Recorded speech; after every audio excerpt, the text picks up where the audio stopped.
Steven Crowder did more or less his normal thing that he why do I got these on? Steven Crowder did more or less his normal thing that he normally does, where he goes on the streets and he talks to people. He talks to people. He talked to black men, and he had more or less a reasonable conversation with some disagreement, but good conversation nonetheless. Then he talked to black women, and the conversation went a lot different. And they thought that the black women thought that it was a black white divide that they were witnessing. That's what they thought it was. Steven Crowder rightfully pointed out, no, it's not a black white divide that we're having here in this conversation. It's actually a man woman divide that we're having here in this conversation. And he called it perfectly. And we're going to get into that. We're going to break it down. We're going to react to that video. Some very interesting things that lines up with a lot of the points that I make on my show all the time. So let's strap on in. Let's get ready to go. Let's get it.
Peace, folks.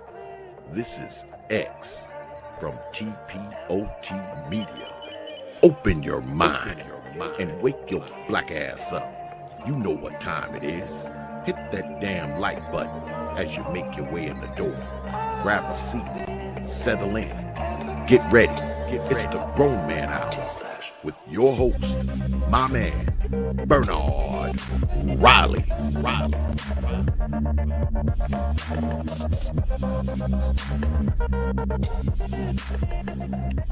Welcome to Machismo TV, the ultimate destination for modern men seeking to upgrade their lifestyle.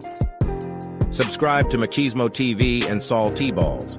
We stream daily from 12 midnight to 8 a.m. Eastern Standard Time, the best male-centric content. Highlight reels without reviewing or providing any editorial bias to the content.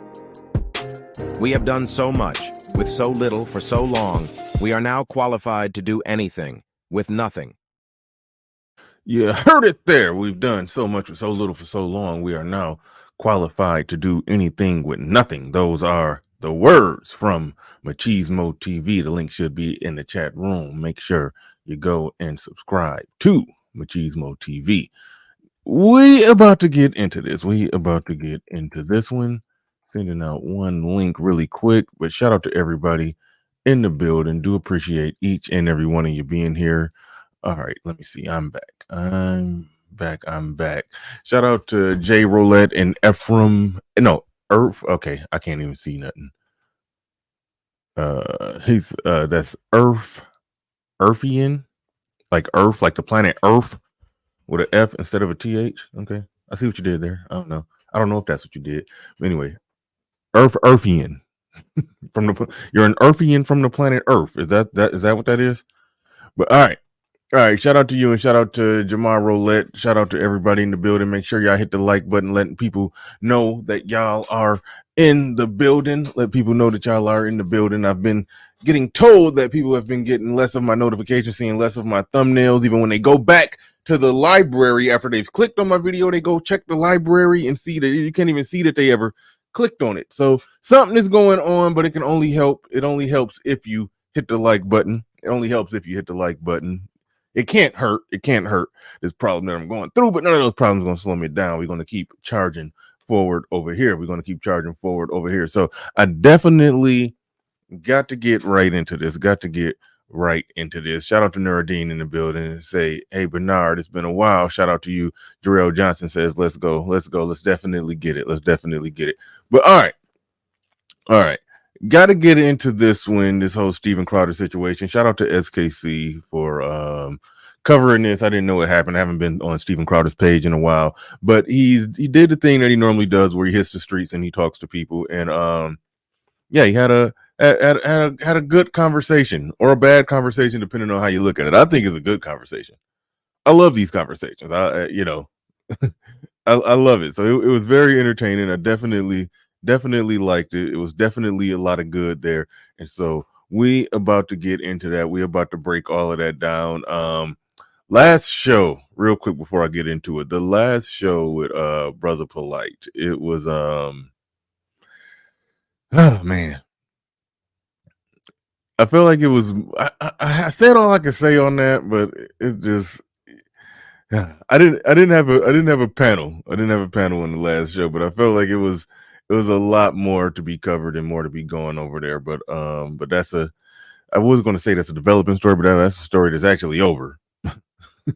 That's a story that's actually over. But all right, we're about to get into this thing. I was going to recap the last show, but I'm like, nah. It's a wrap. Nothing to say there. But all right. So let's get into this thing. This is something that Steven Crowder posted on Rumble. This is on Rumble, on Royal Rumble. And so let's get into it. Let's get ready to go. Let's get it. Race relations between black and white people. Let me get my headsets on so I can actually hear it. Shout out to Hood Conservative in the building. Oh, and I saw that that's what I wanted to talk about. That's what I wanted to pre-ramble about. I'm glad you dropped in, Hood Conservative. I saw that video about with Tucker Carlson, the guy he interviewed that allegedly had an encounter with someone named Barack Obama, back in the day. And that was wild. That was wild. I'll just say that. You said nobody's covering it. Everybody's scared to talk about it. I just found out about it, I think this morning. It popped up on my Instagram. That was wild. We may touch on that on Saturday.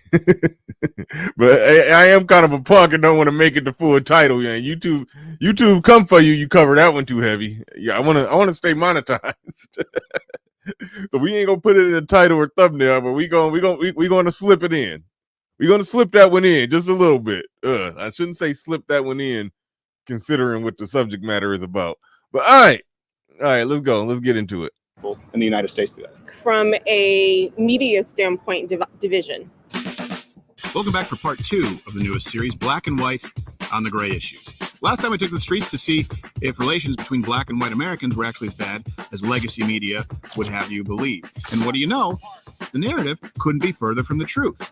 Turns out you can actually find some common ground and have great dialogues when you actually start talking with people.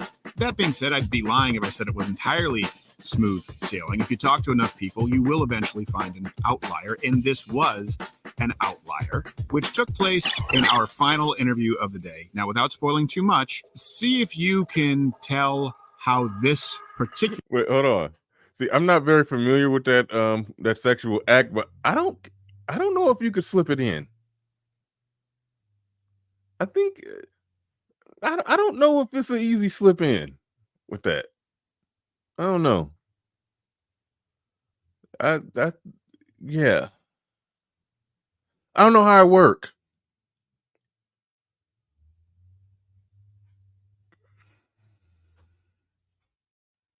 And right when I was sitting there saying, I don't know if you can do that. You want to know if you can slip it in?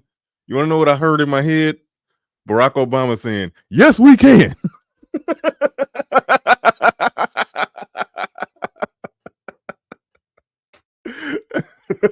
Man, that is the best. Man, Tucker Carlson is a piece of. I don't even want to cuss this earlier. Tucker Carlson is a piece of crap for that.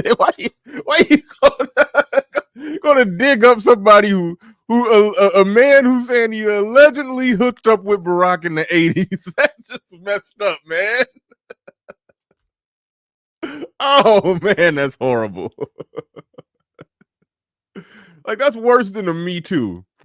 It would be better if some chick said she was sexually harassed or sexually assaulted in some, like the stuff that Trump getting charged with. That chick saying that Trump pulled her into a dressing room. Like that ain't even worse than this.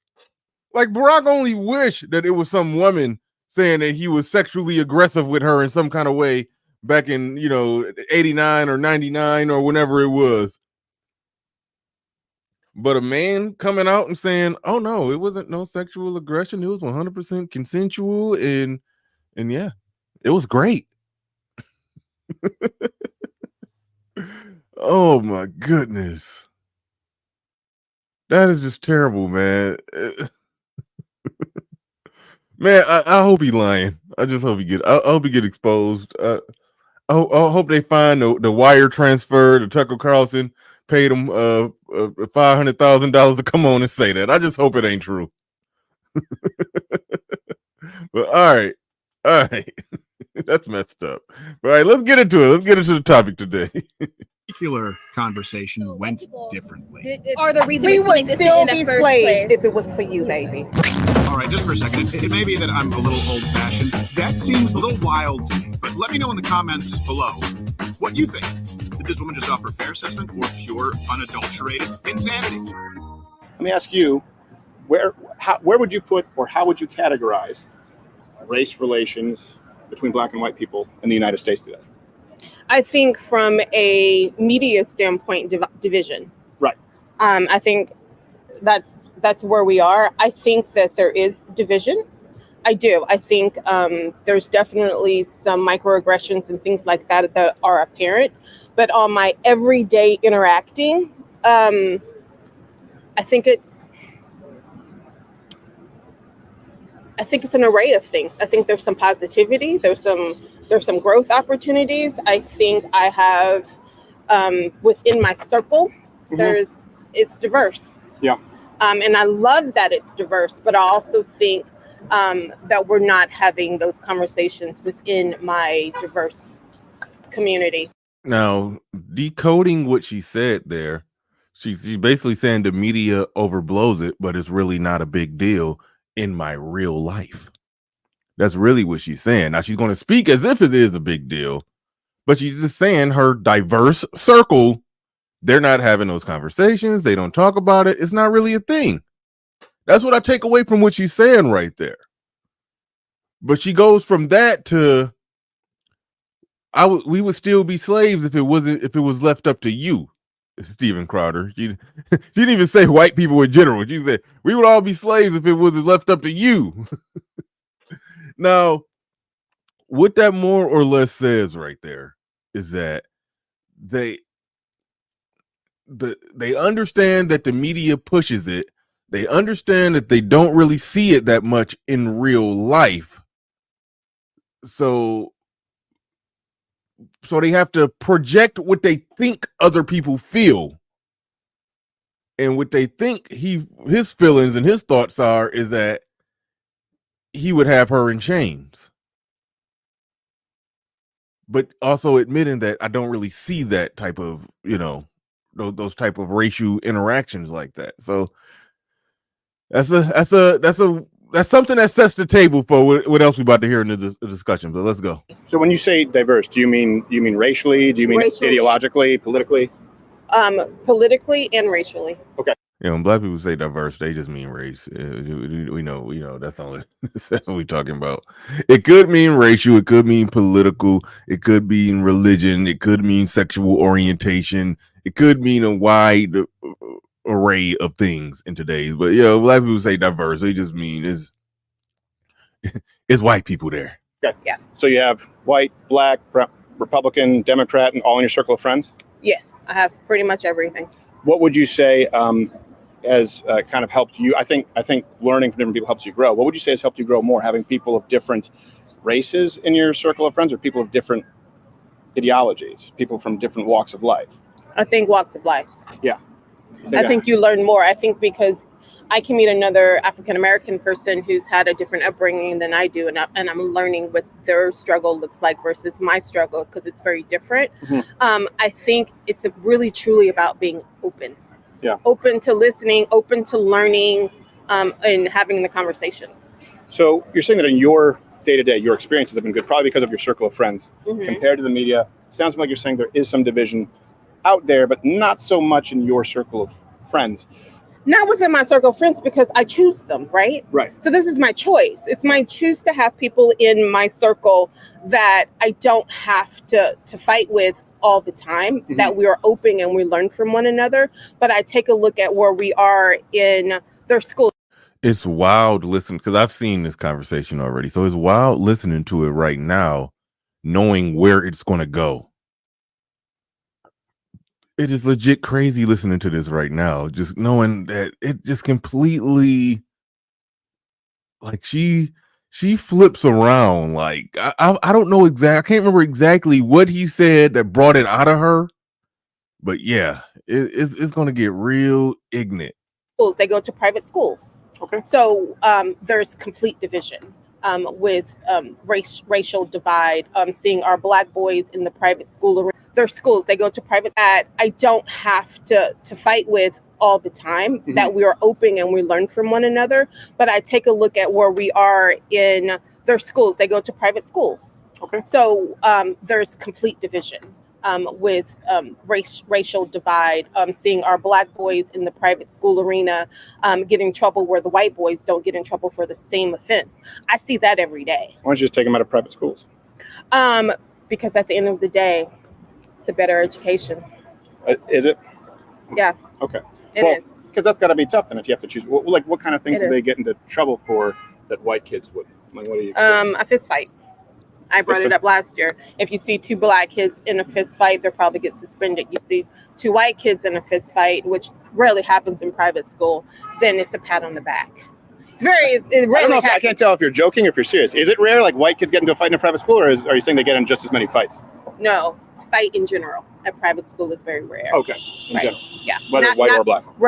You're going to see this a lot in the conversation. When she got to give an example, she goes to something that's rare. She's saying fights are rare in the private school, but when they do happen, Black kids get suspended more than white kids. I mean, that's something that's really, I mean, as far as I know, she don't work in a private school.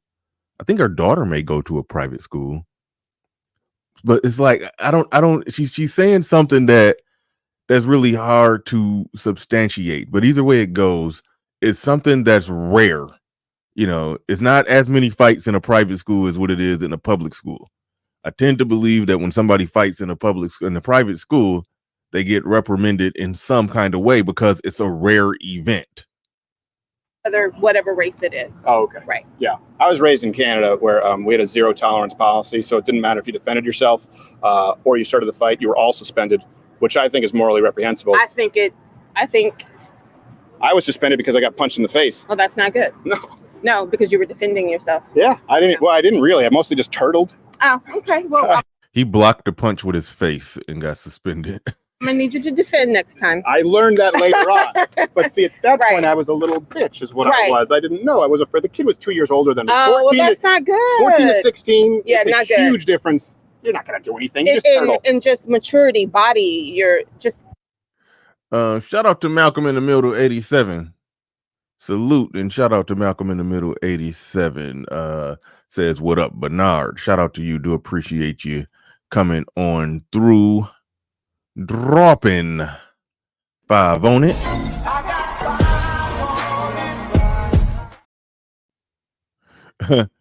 Earthian says she never played Bully on PlayStation 2. I'm mad I never got into that game. I knew of that game. I wanted to play it, just never really. I think my kids had it, but I never played it. But it did look fun. But all right. It says, how are fights rare in private school? Rich or well-off kids in those schools bully the lesser. Yeah, I mean that's why I think she kind of just making stuff up because she's reaching for an example of how black kids are treated different in the private school, and maybe there are some differences. You know, I've never went to private school. Maybe there are some differences, but to just say that black kids get suspended more when they fight, but fights are rare, so the fights don't happen that much. But when it happens with white kids, they don't get suspended. I don't know how she knows that. That's why it sounds like she's just reaching for something. And I think, unfortunately, like that's where we're at in the aftermath of, you know, coming out of Jim Crow, then the civil rights movement, then post civil rights movement. It was the mass incarceration and in the whole works and all of that. We talk a lot of the Biden crime bill. All of that happened there, everything that happened there, and we're in the aftermath of all of that. We're in the aftermath of a lot of stuff, and it's just black people and white people to some degree, but mostly black people have not just crossed over and realized that there's like different eras where certain things was going on, certain moments in history. But now we're in the era, and y'all going to hear her mention microaggression. Like, we're in the microaggression era of racism. We're in the microaggression era of racism. Like, things have legitimately changed. And it says something that when black people talk about this stuff, they talk about it from the perspective that they don't want it to have changed. It's like a struggle that we want to be in when it comes to race versus looking at it as it actually is.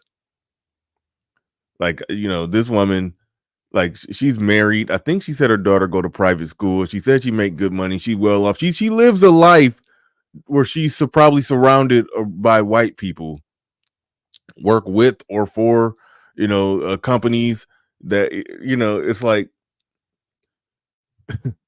like if she's somewhere making six figures and her white counterpart's making six figures. I mean, you're a fully integrated person living in the suburbs. And it's like, when I say integrated, I'm talking about integrated into American culture. But it's like, it's a hanging on to certain things instead of saying like, no, this is the way. This is how we operate. This is how we move. This is how you America properly right here. It's like, no, we got to cling on to the racial stuff. Okay, well, what's happening racially in your day-to-day life? Microaggressions. It turns into that. It's all the whole thing. Yeah, the whole thing. The whole thing. Yeah. Oh, it was a terrible experience. Yeah. But I think it's a good example. We weren't teaching kids that, hey, not all violence is equivalent. Like, if someone attacks you, you're saying this as a mom, you would probably want your kids to defend themselves. To defend. Yeah, of course I would. Yeah. Yeah, but I mean, I think that's why it says there's a legal defense for defending yourself. No, yeah. Absolutely right. Yeah. You mentioned microaggressions. So you're the first person today who's mentioned that. Mm-hmm. What do you mean by that? He's the first person today that mentioned that because he talked to black men. I listened to that video right before I fired up the live stream. He talked to black men before he talked to her. The black men were not on that kind of bullshit. They just weren't. They just flat out were not on that. They spoke clear. It was some disagreements, but you could tell that where it's going is it's starting to seem as if black women are the ones that are upholding the whole victim narrative and everything, because it seems like black men are kind of moving away from that. And it's interesting because I'm glad it's like white Republican men are starting to see that, and they're starting to see that at the man level, there's some common ground that can be had with black men that can't be had with black women. They're seeing that political divide. Microaggressions meaning they say little things, they meaning non-people of color will say little things, not realizing that it's a microaggression, not realizing that it's hurtful, that it's racism, because it's so micro. So like, what would be an example of that? My hair. Oh my God, can I touch your hair? Oh my God, is that real? Things of that nature. Or we didn't do that. Or, it's just, Carrington, you want to give me some mic? Oh my God, is that real? It's racism, because it's. Wait, hold on a second, yeah. Hold on.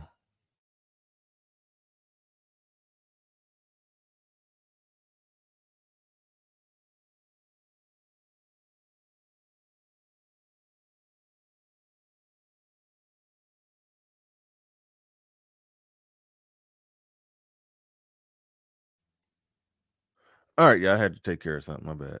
All right, all right. This is what she's saying about this hair situation. So micro. So, like, what would be an example of that? My hair. Oh my God, can I touch your hair? Oh my God, is that real? You mean like the same stuff that black people say to each other? I mean, hell, y'all be wearing weave. Like, listen, if you've been around black women, if black women come in there with some weave and the shit looking real glamorous and and let's just say they do it just subtly right to where it make you question, is that real? Did she straighten her actual hair, or is there was a bunch of tracks in there? And I've seen black women like reach in other black women hair and start literally like pawing at their hair to like feel the tracks. Like, cause you know they layer the weave in there under the. It's like I can't explain the shit, but they reach in there to try to feel the tracks. Like, damn, is that you for real? Oh shit! It's like, and I understand it hit different when a white person is curious about your hair. I get it, but I mean, damn, is that a microaggression of racism, or I mean, they're just curious. I don't think that's a damn micro. I don't think that's anything. But anyway, let's go. Things of that nature, or we didn't do that. It's just, Carrington, you want to give me some microaggressions? Like, your hair's not real. You speak so. You're so so well. You're so you speak so well, even though I'm just using basic English. Because they assume I'm going to be speaking using AAVE or vernacular or phonics, whatever you want to say it, put it as. But yeah, it's just things like that. But little things. I remember in 6th grade, somebody said my hair looked like spaghetti hair because I had twist. And I don't know what y'all look it up. Look up twist.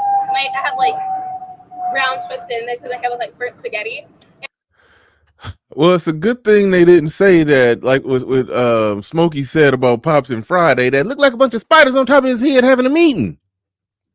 It's like, I don't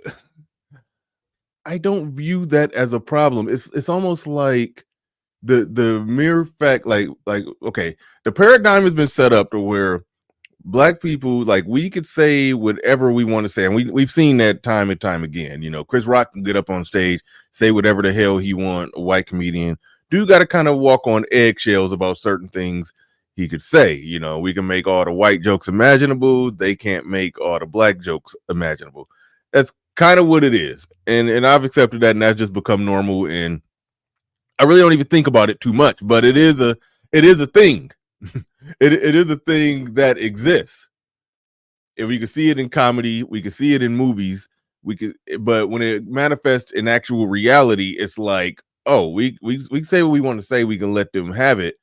Them simply acknowledging something in the most subtlest way is a thing where it's like, oh, it's racism.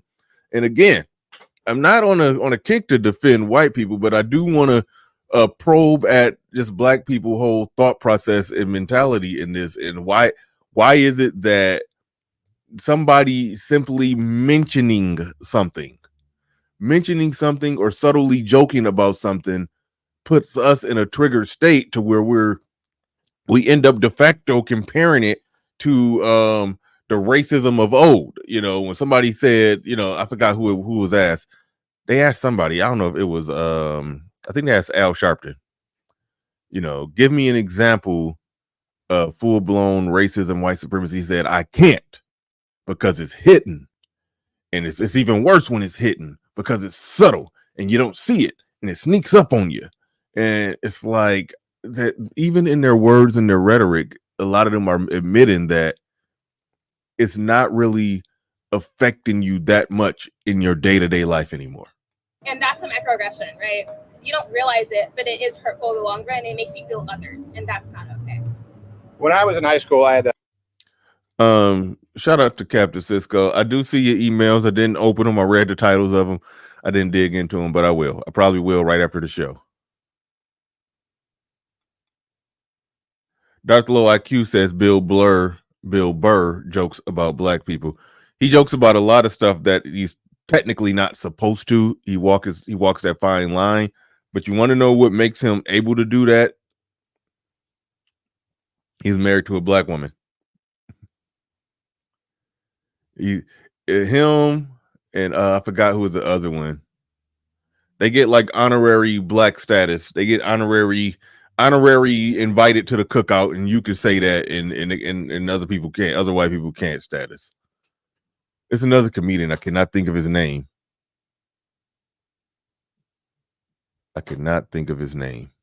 Gary Owens. There you go. Gary Owens.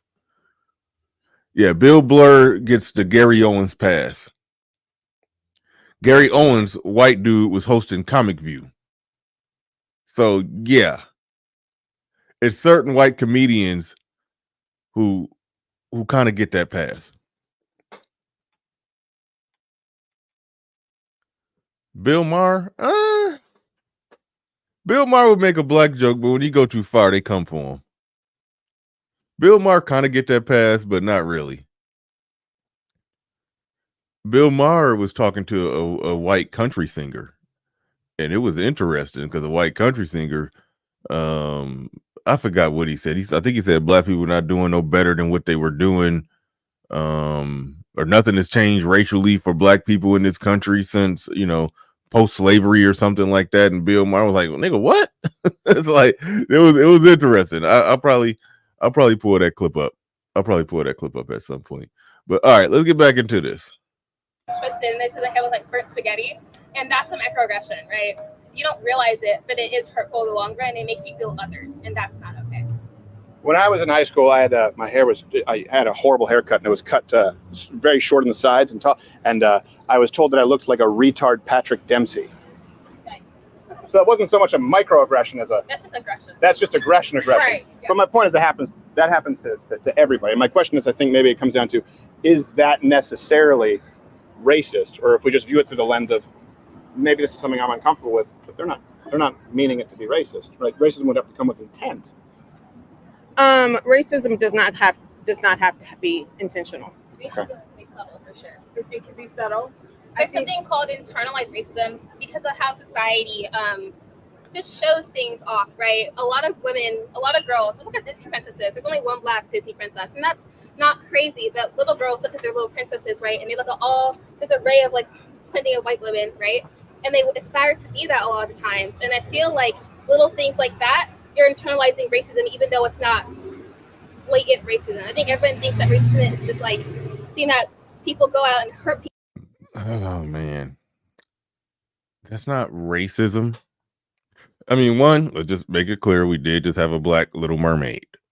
The Little Mermaid and all those other Disney princesses, they were made, they were created, those characters were written by white people, writing their characters in a time where things were a little racially different. In the current racial time that we're in, they're taking white Disney princesses and turning them black. And they've created some new black Disney princesses. I used to watch a lot of Pixar movies. They starting to suck. They incorporate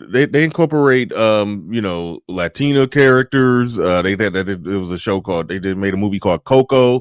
They made a movie called Soul, where Jamie Foxx played the main character, who was a music teacher that played the piano and everything, was a jazz pianist or something like that. It's like they are doing all of that stuff. But I can understand from a certain point. They just made a damn Barbie movie. When, like, for example, when Barbie came out in the 80s, I think it was the 80s, I'm not sure, maybe 70s. Who the hell knows? Who cares? The point, yes, it was like the only representation of Barbie was white. The only representation of Disney princesses was white. I remember it was a time. I don't remember this time, but people older than me remember a time where if it was a black person on TV, it's like, oh shit, it's colored on TV. It's a colored person on TV. They go run to the TV and watch. Like it was a time when that was the case. I heard about that. I didn't experience that, but I heard about that. Like, it was, oh shit, it's black people on TV, and they went and ran to it. So I do understand. Like when we start going back 50 years, that's 1973. So we got to damn near be back 60 years. When we start going back there, we start going back into that time where it was so rare to see black people on TV, let alone a Disney princess. then yes, there is a certain psychology and inferiority complex that can be developed. But on all the major networks today, you look and you see TV shows with black characters, full-blown black shows, or black characters on the white shows. And these are, quite often white people producing these shows. So it's the failure to acknowledge that we're living in a time to where you're talking about microaggressions, but when you just look at TV and media, you do see a bending over backwards for them to put representations of black people on the screen. You see that. So it's almost like you're not complaining. I don't get the complaint. I don't get the complaint.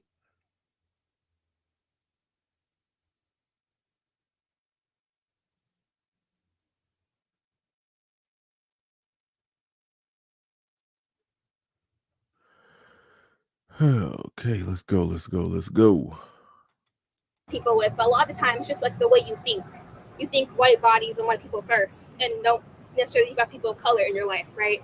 It's more so a mindset than blatant, like, hurting people. You know what I mean? What would be, I guess, sorry, are you comfortable talking with? Right. This is a black girl raised in a suburb. I believe the mom said she goes to private schools. A black girl goes to private school, raised in a suburb, has on a Star Wars R2D2 shirt. Yeah, I'm about to hear her talk. Make every argument about racism, like stuff that she was taught how to speak fluent black victimhood. Yeah, y'all about to hear it. Even though it's not her life, but y'all about to hear it. It's more so a mindset than blatant, like. And when I say she was taught, like she was taught, like this girl, she's I think she's 16. Like she was taught, and she's well fluent in it. She's actually better. She's smarter than her mom. Y'all gonna see pretty soon. She's a lot smarter than her mom, and she even going to check her mom on a few moments. Like, Mom, you're not making the right argument. You're making it worse. It's shit gonna get funny. Hurting people. You know what I mean? What would be, I guess, sorry, are you comfortable talking with your mom? I'm sure. Okay, here. Do you mind getting into this so I don't, because right now the camera's going to be going back and forth. It's sorry. going to be going back and forth like a Wes Anderson film. Yeah. So you see, we're not trying to sandbag. What was your name, by the way? She's so amazing. Carrington? This is what she does. She's so amazing. Shout out to Sir Tyson in the building. Says, you write about TV, but my cousin and sister, 2 weeks apart, had black Barbie dolls. Oh, in the 70s. Diana Ross one too. Okay, cool. This is Cap and more Wee's victims. So okay, I didn't know that. I didn't know that there was black Barbies in the 70s. I thought that was an invention that came out in like the 90s, maybe even early 2000s, because I remember seeing them talking about why are there no other representations of Barbie, and why all of our Barbie dolls are white and blonde hair and things that we could never be. And it's like, oh, so you mean to tell me there was black Barbie dolls back then? So yeah, I just assumed. But all right, cool. Thank you for that correction. Definitely thank you for that. Do appreciate it. And shout out to you for putting 5 on it.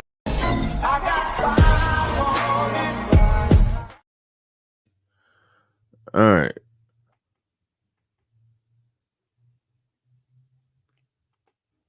Eddie, yeah. Could you give me some examples there, maybe more examples of internalized racism? Because let me tell you where white people are nervous. Okay. This is where I think love to hear that. So in other words, if you're talking about white people being racist, right, toward you, and that's a legitimate concern, of course, in some places you're going to have individual racists. It's a different conversation from systemic racism, right, or internalized racism. But we all acknowledge that. I will tell you this: the reason that a lot of white people don't have these kinds of conversations like this is because they're afraid of being accused of being. No, they're afraid of being accused of being racist. Yeah, right, fragility. Well, see, that is an attack to just say white fragility. What if someone, for example, we just interviewed every single black man that we interviewed today, every single one, said, yeah, the Black Lives Matter thing got out of hand. All lives matter. Everyone's lives matter. And I don't think that was good for either community. Every single black man that we interviewed today. And if I were to say that same thing, right? Because I don't think the problem is just race. Yeah. And I think we do have a failed justice system, by the way. I think you'll miss it if you think it's just race. Well, we can't classify that as white fragility or a microaggression. Okay, so let me define I white disagree fragility. with every white man, every black man you spoke with today. But go ahead. Okay, Karen. All right. So I got white fragility in the thumbnail. I've heard that term. I didn't know what it was. I just looked it up. She's about to explain what it is. I just want to see what the almighty Google has to say about white fragility. I don't really know what it is, but it says discomfort and defensiveness on the part of a white person when confronted by information about racial inequality and injustice.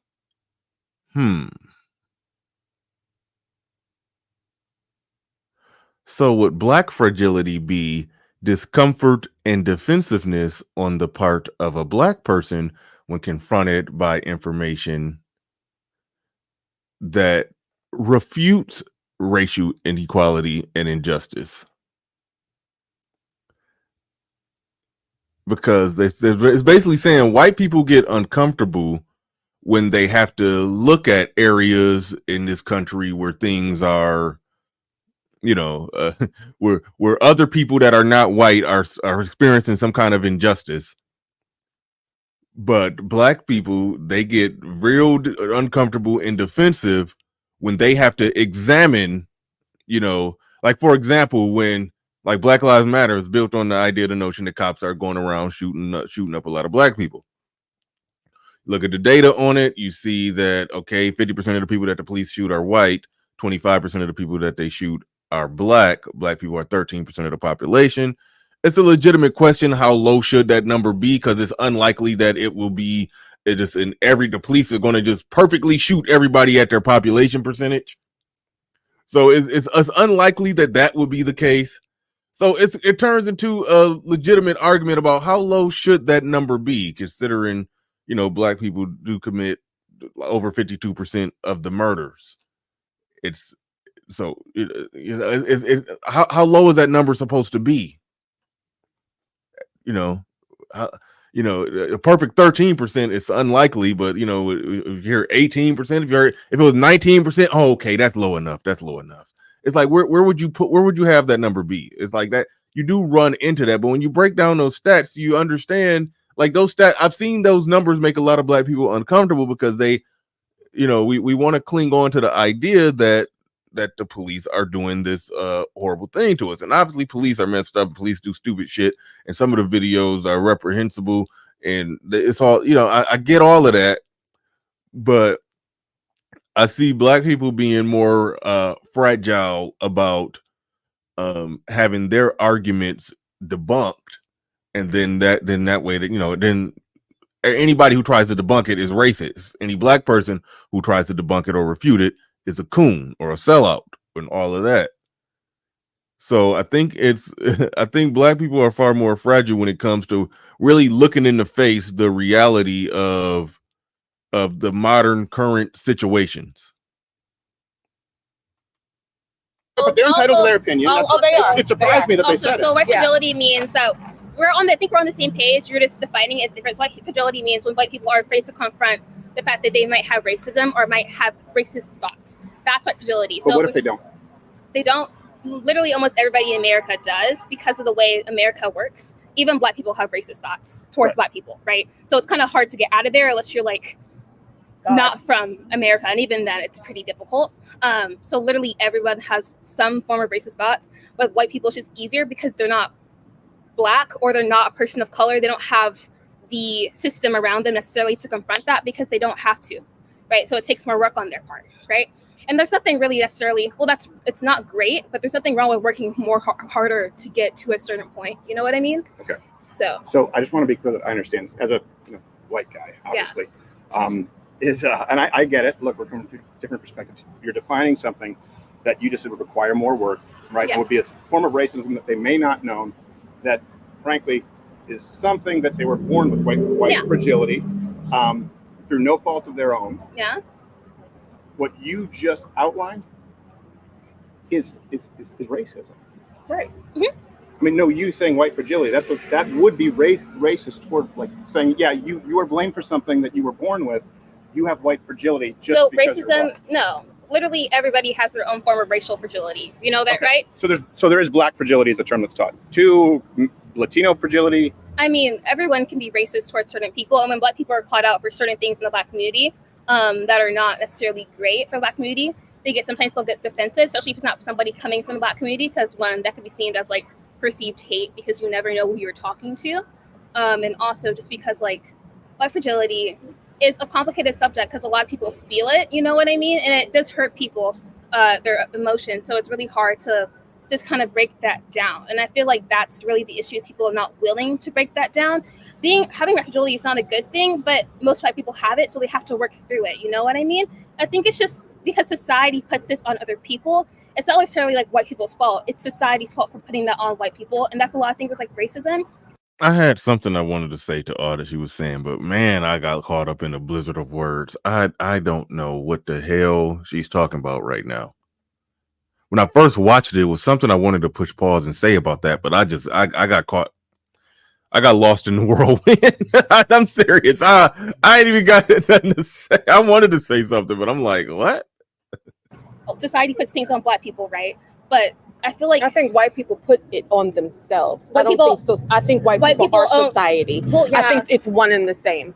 Okay, So I think- let me explain. yeah. Our society is based off of white supremacy from a historical standpoint, right? From the Tulsa massacre to slavery to literally like all our presidents except for one being black from the long history period of time, right? Our society is based on the ideal of whiteness, from the nuclear household, 1-2 parent households, things like that. And black people can have 2-parent households, but that's not how our community has ever been based, even from Africa, on the idea to slavery. I had to rewind a little bit because this is where it get good. To literally like all our presidents except for one being black from the long history period of time, right? Our society is based on the ideal of whiteness, from the nuclear household, 1-2 parent households, things like that. And black people can have 2-parent households. The ideal of whiteness, nuclear household. That's why I say she's been taught. It's like you don't. There are some things that you can associate more with white people.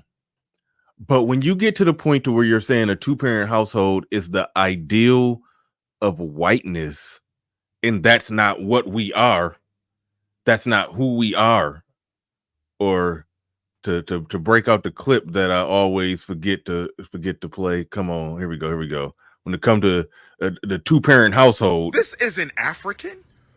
That's not who we are. it's like you have to literally be taught that. All right, that's something you literally have to be taught. That's why the whole single mother rate in the black community, it runs deeper than just niggas on some nigga shit. These niggas ain't taking care of their kids. It run deeper than that. When you hear black women speak on it, rather we talking about some uneducated ratchet or the more sophisticated, went to private school, probably get excellent grades, probably going to go to a top tier university, even they will speak about it from the perspective like it's not even proper blackness to do that. You can do it if you want to do it, if it worked for you. But no, that's not how we black. Like the shit runs deeper than how it's portrayed. It's portrayed as black men just abandoning their responsibilities. No, this shit runs deeper. 2-parent household is the ideal of whiteness, which means you're practically saying somebody is behaving white if they're operating in a 2-parent house, if they got a 2-parent family system. And the crazy thing is, this woman is married. We're going to get into that. This woman is married. She got a husband. They make good money. They send their daughter to private school. They are doing the America thing the exact right way.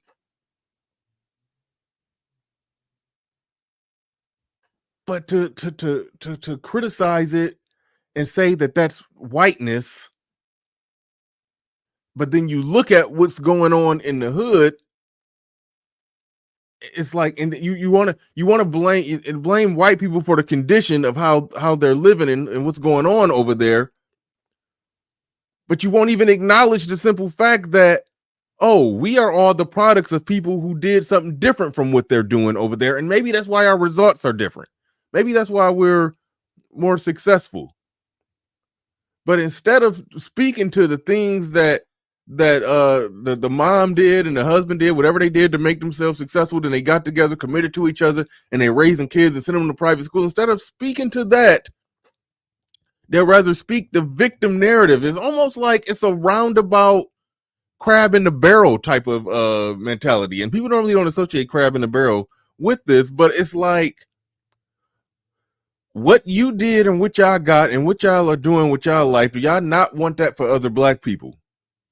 Do y'all not want it for other black people, to the point to where you're going to join in on saying, oh, that's whiteness? So you remember earlier in the stream where she said that the microaggressions is saying, well, you speak so well, or you acting white, or you pronounce all the INGs and ERs at the end of your words, and you're this and you're that. Like, but she's technically doing the same damn thing when she's basically saying a functional family, that's ideal whiteness. That's not blackness. She might as well be saying that if somebody is in the hood, they came from a broken home, but they get it together and they build a structured home with a structured family, you might as well say, you're acting white. She might as well do to them the same shit that she accuses white people of doing to her when they mention the texture of her hair. The shit is crazy. But even with that said, the daughter is still smarter than the mother, and y'all gonna see. But that's not how our community has ever been based. Even from Africa, we have been based on a village style of living and working together. It takes a whole village to raise a child, and black people truly embody that. While white people tend to have more of a nuclear family, two parents and a few children, and they work together, right? There's nothing really wrong with the nuclear family, but it is like an embodiment of the American dream and whiteness, right? So because society's built on all of this whiteness and all of these standpoints that are made for white people, people truly embody that. While white people tend to have more of a nuclear family, two parents, and based on a village style of living and working parent households, things like that. And black people can have 2-parent households, but that's not how our community has ever been based. Even from Africa, we have been based on a village style of living and working together. It takes a whole village to raise a child, and black people truly embody that. While white people tend to have more of a nuclear family, two parents and a few children, and they work together, right? There's nothing. $1 million question. If y'all believe in that whole it take a village to raise a child, where I remember when I first heard the term it take a village to raise a child, I didn't know what they were really saying is we don't need the dad in order to do it. We just need support from everybody around. I didn't know that at first. But seeing as that she's establishing that that's more or less what's meant by that, her words is coming right out of her mouth. I love it when all the stuff that we've been saying, they confirm it with their own words. I love that. But so it begs the question, if that is what's believed by them, then why did she get married? Well, why did she, commit to attach to a man and stay with a man? I'm sure they've had some marital problems, but they worked it out. They kept a family together. Why then? Why not just depend on that village? Because deep down, they know that shit don't work. But they're going to speak about it as if it's a virtue when they know it don't work. And they've made every possible provision in their life to make sure that they don't end up in that situation. That's why, like, it's a de facto crab in the barrel mentality, where certain black people get to a certain point where they're doing good, but they make all the arguments to keep all the other black people mentally in the same mindset that they've always been in. So they never get out of that. It's like, I've broken my chains. I don't want y'all to break y'all. So So I want y'all to know, think, and believe that it's a white structure holding you back. Nothing's really wrong with the nuclear family, but it is like an embodiment of the American dream and whiteness, right? So because society's built on all of this whiteness and all of these standpoints that are made for white people, they're just more used to that, right? And they're not really used to thinking outside the box and thinking about people of color. And that's what I'm talking about. And when they're confronted at the fact that they don't think about people of color, you get white fragility because they're scared and they didn't want to realize that let me rephrase this. They didn't realize that they weren't thinking about people of color, or they were in the back of their mind and they get scared, right? So it's not. I hear you, but Hey, Cold Steel or anybody listening to me, please send me that clip. I have not seen that. I have not heard about that. I do not know that actually exists. So Cold Steel is saying, once I saw Michelle Obama slip up and refer to herself as a single mom to virtue signal. Yeah, I need that. I need that clip. Please, anybody. I disagree with you, because I think right now at this very moment, you saying that's racist is privilege, honey. That's Also, nothing but privilege. No, I'm It's saying white privilege. I'm saying the idea. To be able to say that. Also, if you define I'm not, so I shouldn't be racism able to say that. I mean, we haven't. No, to be able to say it Mom, and to live in that, I Mama, think it's white you're privilege. not making the right argument. The definition. She's like, Mama, you're not making the right argument. It's like she know her mama be tripping. And she's trained in the right argument to make, the daughter. She's actually trained in the right argument to make. The mom just goes off raw emotion. The daughter has actually read and studied some people who make these arguments for a living. Because the daughter is smart enough to know that, no, you can't just call him racist like that, because our argument is that black people can't be racist because racism comes from being in a position of power. Okay? We don't got the power to employ our racism. We don't. However, if you call him racism for something as simple as saying that, for saying whatever he said about white fragility, then you're basically saying anybody can be racist, and we can't say anybody can be racist. And that means that we can be racist, and all the shit we say about white people become racist. We got to reserve the right to say no. Prejudice plus power equals racism.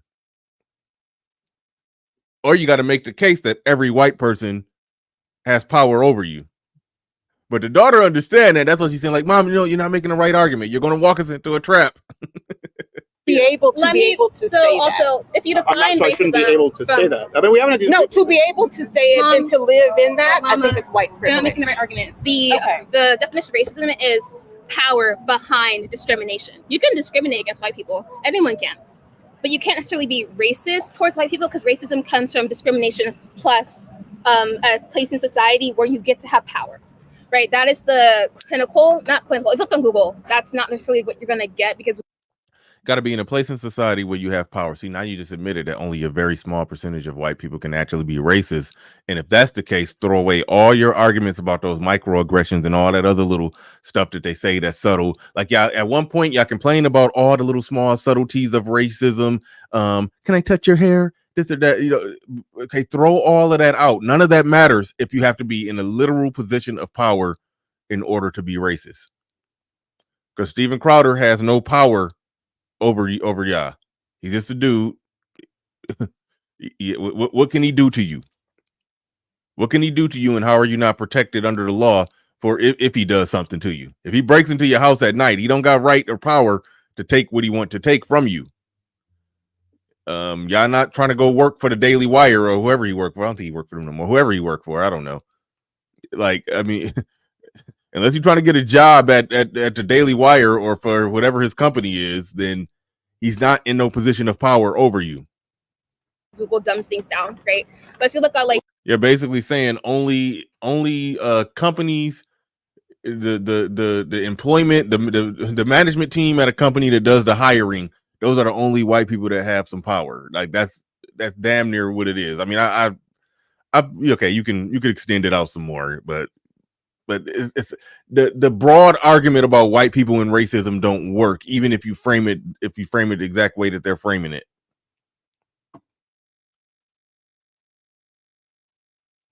Trying to think. Hold on. Let me make sure I got this right. All right.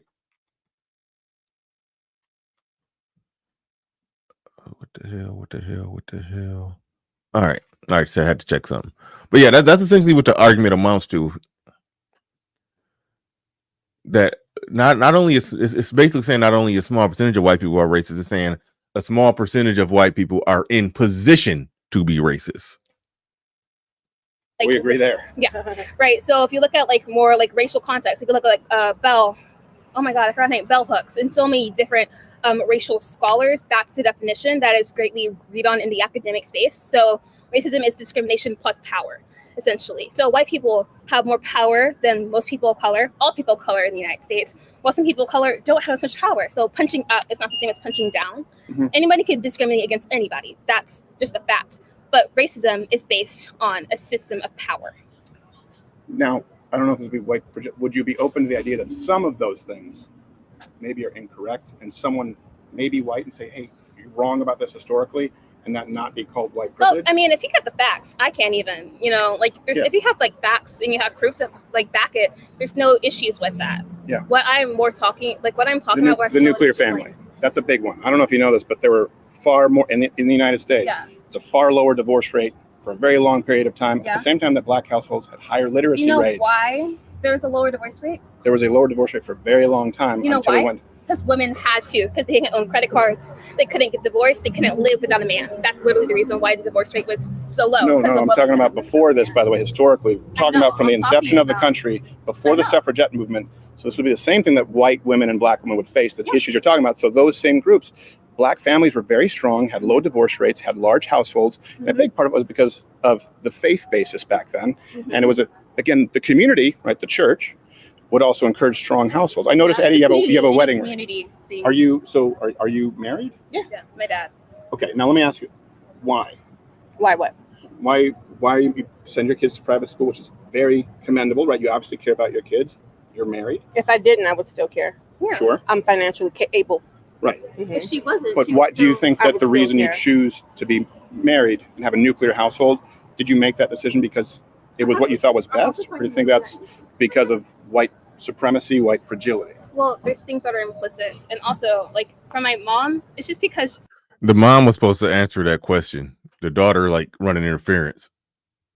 she loves my dad. Our household's not that nuclear because we have so many people that support us outside of our house. Like, it's not just all mom and dad. If I want to go to my uncle, he'll take care of me. You know what I mean? It's not really that nuclear. My husband is fine, Yeah. and I love him. He's my man, and that's why. That's literally a why. wonderful thing. That's it. So it's not a byproduct of For that one. white supremacy, Well, the reason- white supremacy society. A lot of I don't want to read too much into that.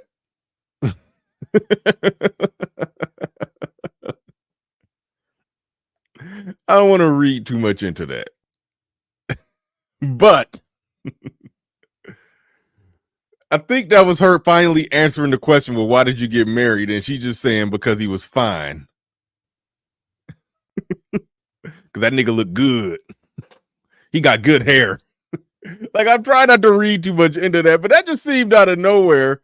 Like, he had asked, why did you get married? To take a village to raise a child, why'd you get married? You didn't have to get married. Why did you do the nuclear traditional family thing? It's not like she just said, because that nigga is fine. Okay. So, like, black people do something that makes sense. They did it by accident because of another reason. It just happened to be the byproduct that, it just coincidentally worked. But when she said she sent her to private school because I'm financially able to, when she said that, and I'm trying not to read too much into it, but when she said, because I'm financially able to, talk about why'd you marry your husband? Oh, because he's fine. And our family is not all that traditional and nuclear based off what the daughter is saying. I mean, it's almost like I'm reading into it. Like, is this man like her bad bitch? Like, is that what it is? Like, she make the money and this dude, like, I'm spitballing and speculating, but it gotta sound like that. It's gonna sound like the thing that they don't mind being married to and attached to a man if they got, control and power over the situation, if he's kind of underneath them to some degree. or it's like their bad bitch. So like a man got his money right. There's a woman that you get with. Yeah, she just gonna be a baddie, and that's just that. You know, it kind of reeks of that.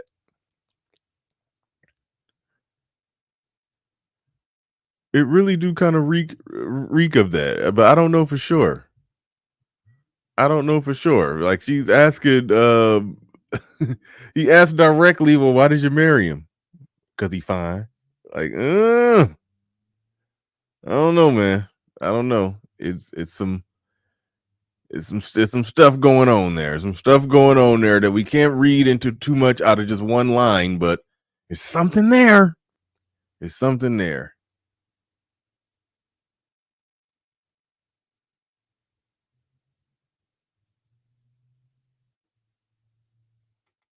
Really live in a nuclear household anyway in our home, so we can't really apply it. It's a village. We can't really apply that to us, anyways.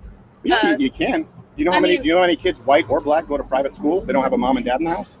No, Statistically, none. Whether you're white or black, it's very, very it's rare. Very difficult. Yeah, I have plenty of two friends. parents who are still there. That's a big. That's it. And I think that's, by the way, it's a huge blessing. I think what you just said about your husband, I would love to hear everyone say about their husband and their wife. Yeah, she loves him. He didn't get what she meant when she said he's fine. He thought that she was just saying that he's fine, as in he's well, he's good. Like, no, she was saying, "Oh, that nigga is fine." He didn't get that. That was some blackness that went over his head.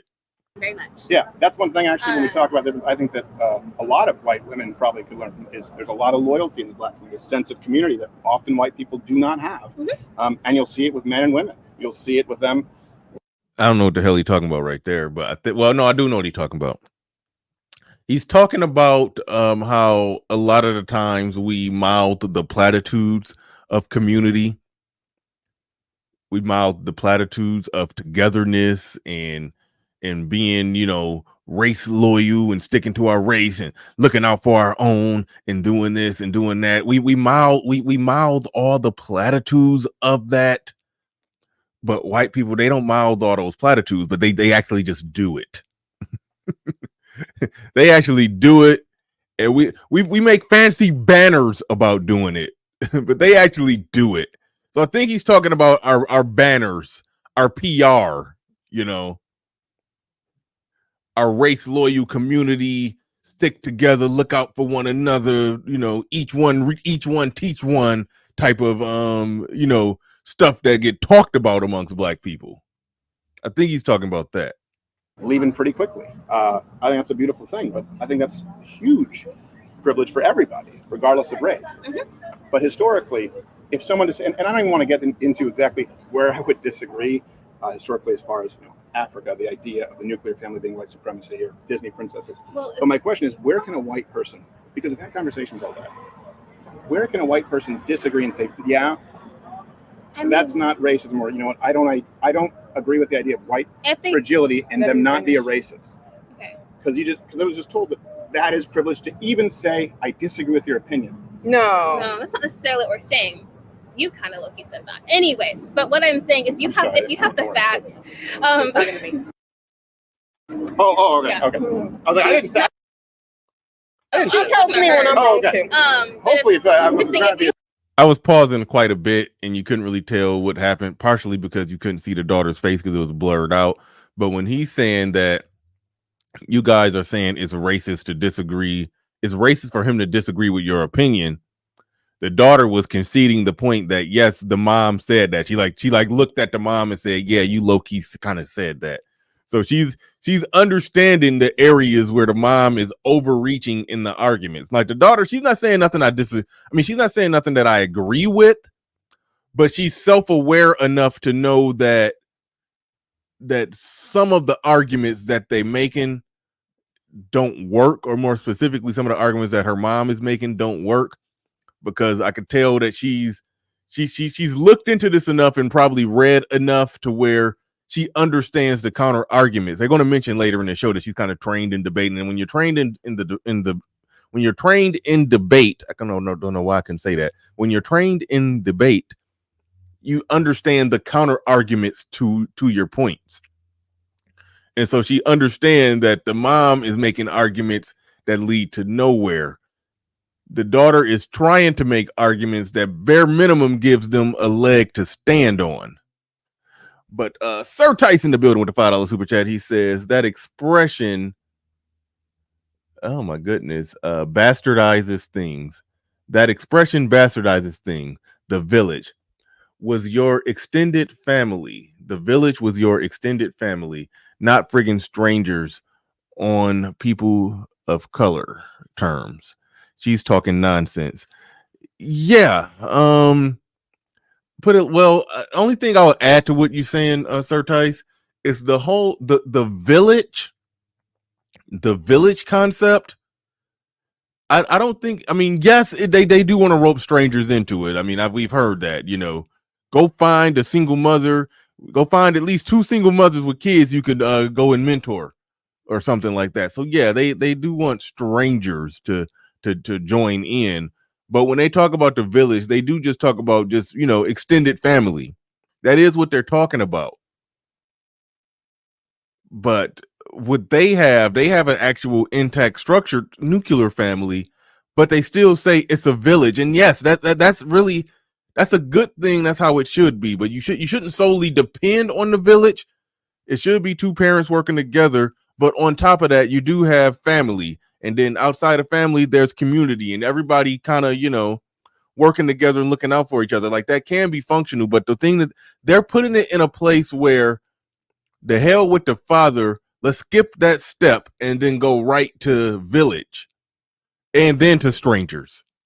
Let's go right to extended family, then strangers. You know, when you do that, that's when you're taking the village concept and you're overreaching with it. You're basically saying we're going to do dysfunctional shit that don't work, and we want the village bailout. Not we're going to do something functional that works, and we're just going to have the support of the village that are also, for the most part, doing functional things that work. Java Joe says, I'm just tired of this village argument that attempts to replace the traditional family instead of augmenting it. You just said what I said in much clearer words right there. You said what I said, and you made it shorter and sweeter. So yeah, right on.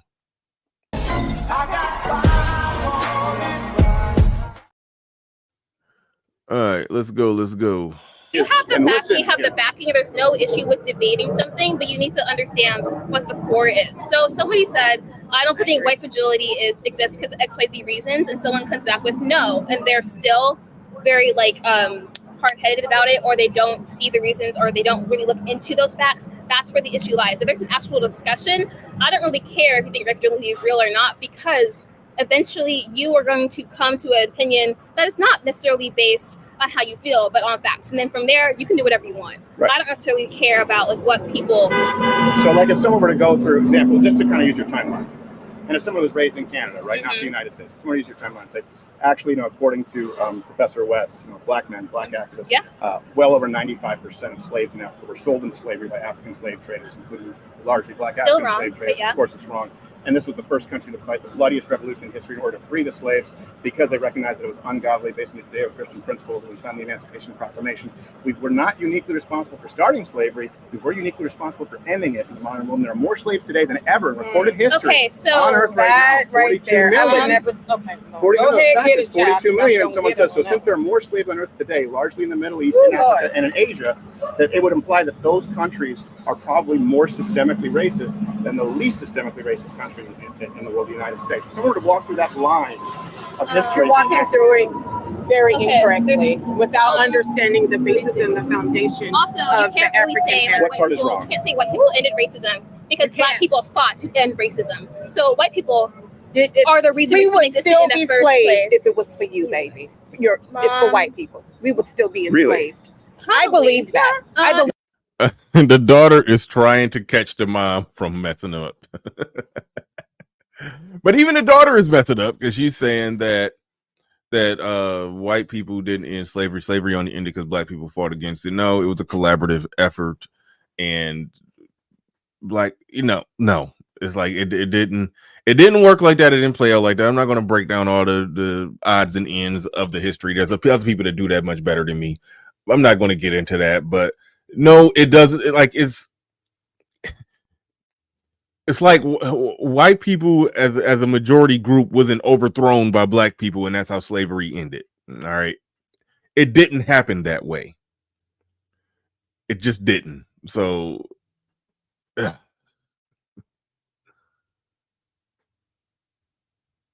The country wanted to end. I'm sorry, I'm reading something. The country wanted to end slavery. They fought to end it. All right, it was a damn civil war about it. It was white on white for the most part. The black people, small minority, did fought. I always mention it. Black people fought in every war for this country. So we do own our stake and our share of this country. This is our shit. We put in on this.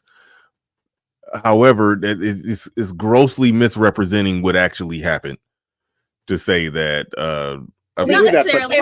Shit, my bad. How the hell did she word that?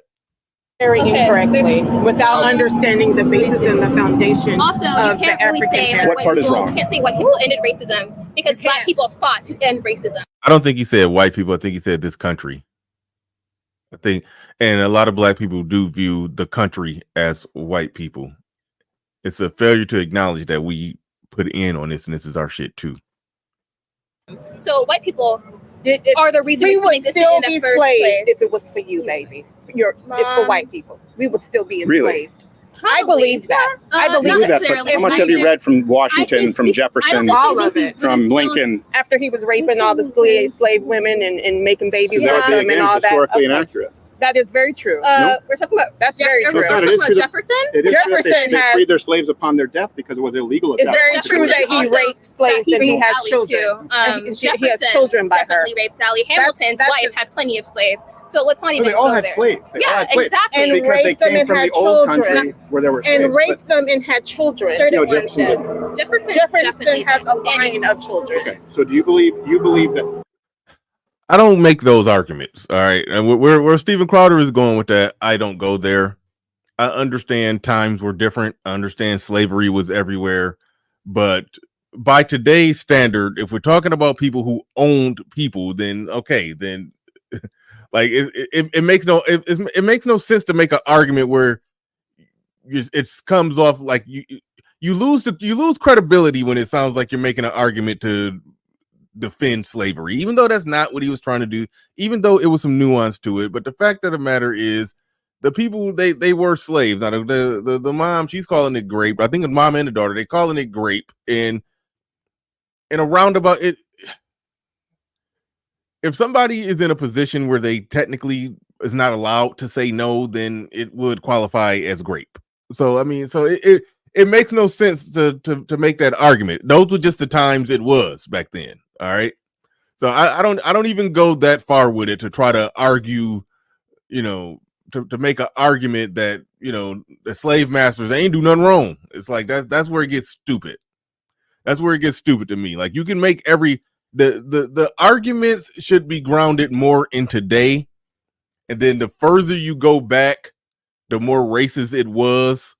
And then once you get past a certain flashpoint, then it's like, yeah, that was actually racism and white supremacy, as black people pretend, or people on the left pretend that these microaggressions are racism and white supremacy. It gets to a point, if you keep going back further enough in history, those microaggressions turn into aggressions and turn into full-blown racism and turn into full-blown white supremacy the further you go back in the past.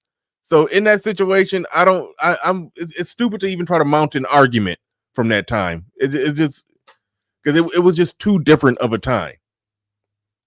If it were up to all white people, meaning the North, the people From then, we would still be enslaved. So Okay, that's not a good take. Anyways, I love you, but no. I What believe I'm that. That argument there, he says only a small percentage of white people even own slaves. That is true, but we're talking about a country that, slavery was legal in the country. So, I mean, like, I shouldn't have a problem with just saying, oh yeah, the country was racist back then. We're talking about back then. You shouldn't have a problem with saying that. But yes, it is worth pointing out that let some people tell it. All white people owned slaves and all black people were slaves. That wasn't true. That wasn't true, and it's worth pointing out. it's worth pointing out that there were black people who owned slaves. Some black people owned slaves in an actual noble way. They bought their freedom. They got their freedom. They bought some of their family members, and they owned their family members as slaves on paper. But it was actually a noble thing to make sure that they weren't owned by anybody else. Like, that's where you can have a sensible argument and just speak to the times and how it was and how it operated, that people could be owned.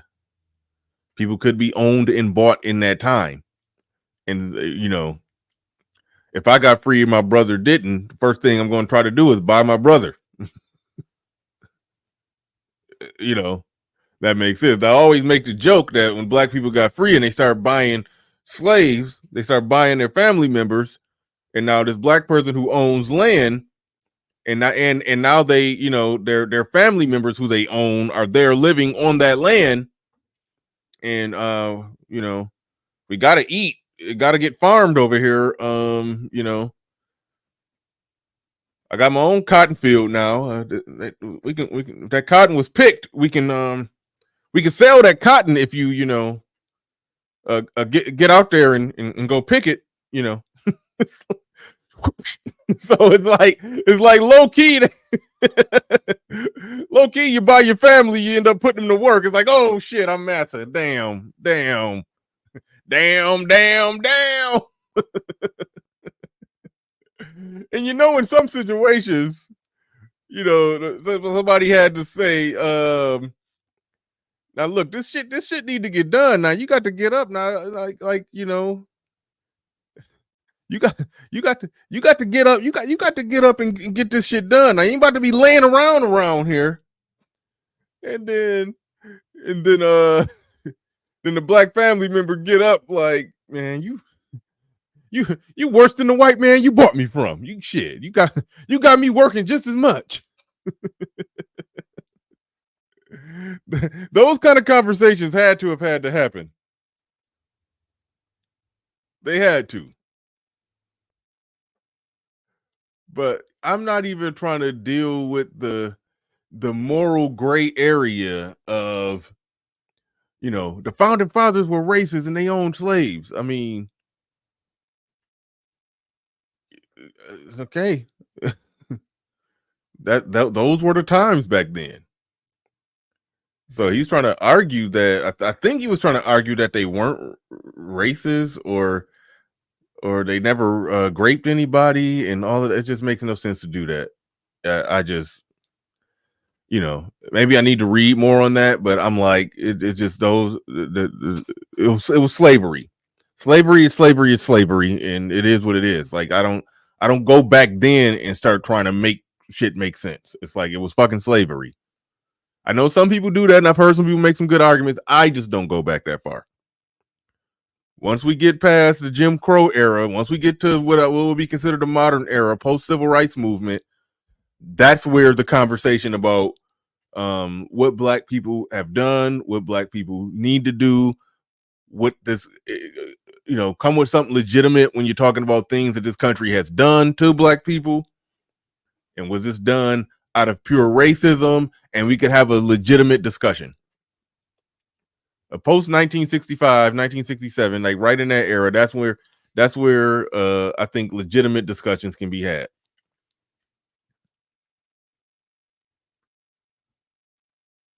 And that's my belief. I think. So what was the start of entering slavery? Quakers existed, But what I am saying is that because Quakers exist, you can't blame all.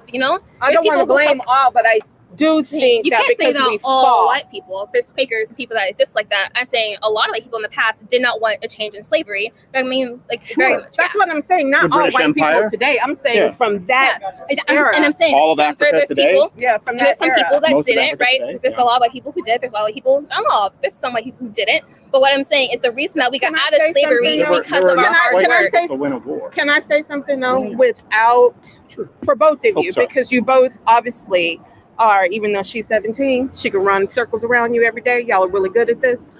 She's waiting for it. Yeah, she's really good. I still feel like we're not going to get anywhere with this conversation. Right, because you started off with the idea that it must be based on racism. We're not growing in this conversation at all. And you can't. You're defending. No. And she's defending. No, Nobody is moving forward. Wouldn't it be incumbent? In other words, we're talking about defending, and this is the most unreasonable person in the conversation that said, if it was left up to you, I would still be a slave. That person is also the same person that says, this isn't productive and we can't move forward in this conversation. This is why I say we've had a lot of conversations. This is why we're down here, right? The first person to say white fragility is something that can't be disproven is the conversation where it cannot be productive because it starts from a racist premise. If I were to come in and say, hey, you know what, not enough black people and white people are talking about these issues, and that's because black people are incredibly fragile, that probably wouldn't be a productive conversation, right? Mm-hmm. I think we can say. I think I'm intelligent enough to have that conversation. I think we can definitely say that black people are fragile about certain things. I think there's something wrong with saying that. There's truth to that. I think every race is fragile at certain things within that race. I don't think that's I disagree. Yeah. No, you can say black people are fragile about this certain thing. I feel black people are fragile. You could say that, and then we can then educate you on why. Sure. Yes. Right. When I talk to you about fragility, every time you come up with like, this is racist, this is racist, this is racist, almost every single time. And I told you, and I disagree with you on that because racism is power plus oppression, right? I mean, power plus discrimination, right? And you can't have fragility. If racism is power plus discrimination, then why even make every other argument about those microaggressions and all the subtly racist stuff that they talk about? They're doing that so they can reserve the right to say whatever the hell they want to say, how they want to say it, when they want to say it about every other group of people and not get called racist because they can cop the plea of saying that they don't have power. But when you look at power as they define it, only a small percentage of white people have that kind of power. And what percentage of them are using that power for racism? Like, so if you follow their argument to its logical conclusion, they've refuted the idea of, everybody being, or the country being as racist as what they claim that it is. Because there's no, black people can't be, fragility is not racist because it has no power behind it, right? So, or it has power behind it towards black people. That's why it is like white people having fragility is racist. Does that mean? Because that means they have a racial. So do you really believe that black people have no power behind them in the United States? I think every race has power behind them. I mean, there's power in numbers, but I don't think our power is equal to the white man. Oh, exactly. So here's my question for you, because I'm gonna take it depends on the person, is what I don't. I think it depends on the white systematically, right? So we're talking about the prison industrial system and things like that, and racial profiling and how people think things, how people categorize and stereotypes, and the Jezebel and the Sapphire and all. I think that's the word. I think I messed up the word on that. Maybe I didn't. And the Jezebel and the Mammy and all of those things, and how black women in healthcare. I wish that this would happen more in these conversations. When she said we have power, but our power is not equal to the white man.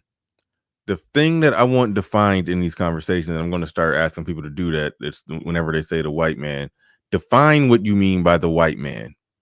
And so it could just be clear that what you're saying is our power is not equal to the governmental structure of this company.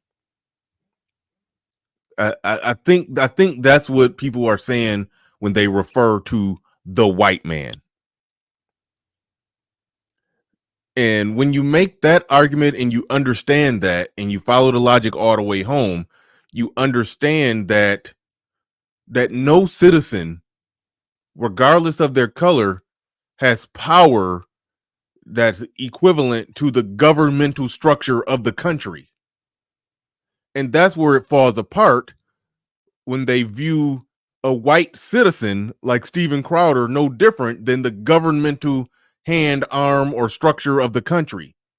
And that's why statements like, I would still be in chains if it was left up to you, they view Joe Smo white dude walking the street as with governmental power behind him. And when you view things like that, it's like, and I think that's where the victimhood, mindset or narrative and the victim Olympics and all that comes from. That every white person you interact with, you're literally viewing them as superior to you because you view them no different from the the government power of the country that you're a citizen of. It's like when you pay your taxes, you're paying it to this white person sitting next to you in the damn cubicle. It's almost like that's how your mindset have to damn near be. It's like they damn near think like that. And if I could accomplish anything, I want to break black people away from analyzing things in that way, because I think that's where a lot of the supposed inferiority complex comes from. That's where a lot of it comes from. That they viewing white people as some all-powerful mythical beings, even just Joe Smo citizen that work in the cubicle next to you. That's shit is weird. Care systems, especially, and things like You're just that. throwing out words. Jezebel can apply to white people too. What are you It talking about? can, The but idea that historically, you're just especially in throwing out minstrel words. shows, That was funny. You're just throwing out words. and the Jezebel and the Mammy and all of those things, and how black women in healthcare systems, especially, and things like You're just that. throwing out words. Jezebel can apply to white people too. What are you It talking about? can, The but idea that historically, the especially in slut minstrel shows, it applies to black women. That stereotype is placed more on black women. It can apply to white people, but it's not as often. We're just across from the restaurant, the slutty vegan. I mean, it's something that goes across the board. I know. My point What is that I'm we saying identify is as a racial issue. Slutty vegan. So it can apply to white people, but it's not as often. We're just across from the restaurant, the slutty vegan. I mean, it's something that goes across the board. I know. My point what is that I'm we saying identify is as a racial issue. Slutty vegan is owned by a black woman. But anyways, So it's a restaurant across from them called the Slutty Vegan. And so he was assumed it was owned by a white person. He said, see, so it could apply to anybody. And then she had to correct him that no, Slutty Vegan is owned by a black person, by a black woman. And I'm like, oh, look at that. You know, leave it up to black women. They gonna make being a vegan skanky. Y'all can't even be a vegan without being skanky. What you you gotta twerk before you order your your damn vegetable smoothie. Like, what the fuck? It's like that's just weird. Right, what we're saying is that there are plenty of sluts. A lot of people like her. I understand. Jezebel has biblical. It's biblical, but it also historically has been used against black people in minstrel shows a lot too. So Jezebel has a slightly more racial coded tone than the word slut does. You feel what I mean? Any of those problems that you identify, because there's one thing we've talked about today. Any of those problems that Jezebel has a slightly more racial coded tone than the word slut does. You feel what I mean? Wasn't Jezebel? That was in the Bible. How did that got a more of a racial tone to it? Somebody correct me on that one. Jezebel go way back to the Bible. So how has it become a modern black thing? That I don't know. I mean, any of those problems that you identify, because there's one thing we've talked about today. Any of those problems that you just identified, for example, you talk about the prison industrial complex, you talk about school, you talk about government. Yeah. Are any of those problems not racially based? So prison industrial system, definitely. What was the next one? Public education. Education. Because of like where living spaces are, and because of like systems and zoning, slums and redlining and all of these things. Yeah. That's based on anti-blackness and also based on class. And class we can toss Disney in there. Yeah. Well, yeah. Disney has racism too. Ty, the Beanie Baby company. Yeah. Anyways, I lost a ton of money on those. I'm really waiting for them to go up in value. Do you realize that Ty, the Beanie Baby company, right now owns the license for all the Disney princesses, but he refuses to make one Disney princess, and that happens to be Tiana. He refuses to make that one. So I'm just saying, it lies within so many different facets. Also, just think about who. I got to tell you, there's nothing to say about that. That's just horrible, right? Yeah, I don't know that that's even true or that it's because of her race. She works for I know that Princess and the Frog was one of the most successful modern Disney films. It's true because it's director. We just had a Black Mermaid that comes. Okay, can I speak? She was director of marketing. Director of marketing. Sure. It's very true. I worked for the company for 5 years. So instead of saying I don't know that's true, I would love for you to say, "Oh my God, that must be hurtful." This is where the divide is. You automatically went to. Let me speak. You automatically went for. Back up a little bit. You automatically went for. I don't know if that's true. I don't know. Instead of saying, wow, could that be true? If so, that must be horrible. I don't know that it's true, and that I'm not going to attribute. I'm telling you what the tone is that you just you've been wrong set about for so me. much that I don't trust what you're telling me. You just said that there weren't white people freeing the slaves. It was only because of black. I didn't say. Does she kind of okay? It would have been funny if he would have hit her with the, you know, she tried to hit him with the because I'm black and I said so. Like that was her argument. I said it, just believe me. And it's funny because you listen. A lot of times we accuse white people of that, saying that whenever a white person is firm in their argument, that they're making the "I'm white and I said so" argument. But she's literally saying, "I said it. I can't prove it. Just believe me." And you're wrong for not believing me. You are to believe what I say, even though you've said so many other things wrong. Even though you've literally said that if it was left up to me, that I would still make you a slave. I was just supposed to believe your argument. There's a myriad of reasons why one Disney princess gets remade and the other one doesn't. It could be based off profit. How much money did the Princess and the Frog make? We don't know. It's a number of reasons. And he tried to point out that they did make a black. They made Ariel black. I actually coincidentally looked at that. I didn't watch the movie because I'm not going to sit there and watch the movie. I don't even know if I seen the original Little Mermaid, but I did because I got Disney Plus, so I did want to turn it on there and see, just see what it looked like. Just skip through just to look at the animation, not animation, but just I don't know, just to see the visualness of the movie, and it looked alright. It looked. I didn't watch it. I don't think I've ever seen the original Little Mermaid. I haven't seen the original Little Mermaid all the way through. I haven't seen the original Aladdin all the way through. I think I've seen everything else Disney made coming up. Those two I haven't seen. Yeah, that's about it. All right. Anyway, back to it. I'm sorry. I just had a little segue of my own little thoughts. That. So Jefferson raped his woman. I never said accurate. that. So I'll take your word. How do you know he didn't rape his woman? There's a guy named David Barton. He has a bunch Were of you historical there? artifacts. Were you there? So were you? Mama, it's not Mama. Then let's. Argument. So can I answer your question? Can I speak? Then let's go. He didn't rape. You're telling me. She's starting to wild out. Dark Knight mentality. Like, nah, you watched the VR. I swear I didn't. Only thing I could tell you is what happened at the beginning of the movie. Only thing I can tell you about it is this is what I gathered from it. They were doing the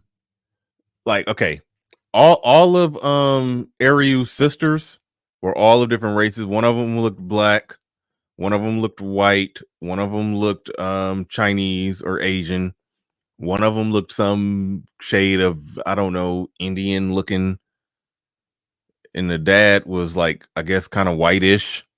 It was like, whoa, okay, they're doing that thing where race doesn't exist. And so I watched that part. And another thing I noticed, the main character, I don't know if this is a fact, but the guy, I don't even know his name. Oh damn, Christian, that's a good one. They probably all had different mamas. I didn't even think about that. Did not think about that. That's a good one. That was a good one. They all probably had different mamas. Good call. Good call. Okay, so the guy that she got with in the movie, I think his dad was white and his mom was 100% black, but he was like 100%. He wasn't mixed. And they do that in some movies, like that one Brandy was in.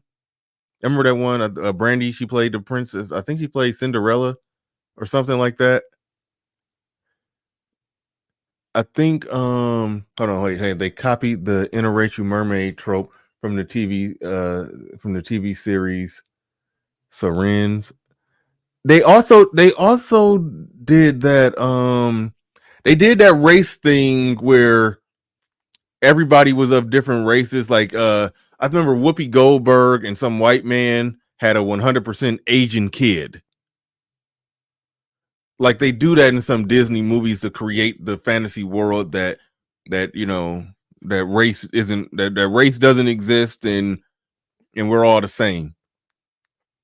Which is a very not racist thing to do, by the way. while she's calling out Disney as racist. It's like that's why he rightfully didn't buy her argument.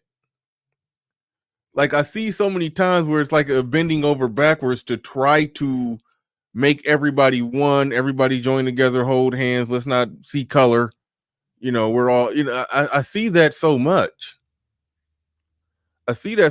So to say that, but they don't want to make another Princess Tiana or whatever. It's like, nah, I don't buy that. He was right for not buying that one.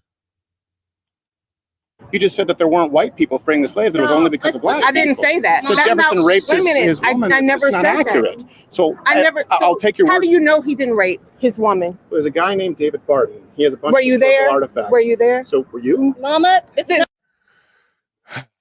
She's being ignorant. You asked the man, how do he know? I'm sitting here curious, wanting to know as well, because I have not researched that. I said a long time ago, actually Bill Maher said this: any sex that takes place where one person is technically not allowed to say no, it is a form of rape. And okay, now I disagree with that statement. Because if I marry a woman, you ain't allowed to say no. So am I graping her? See, I just refuted my own argument. Huh, interesting. All right.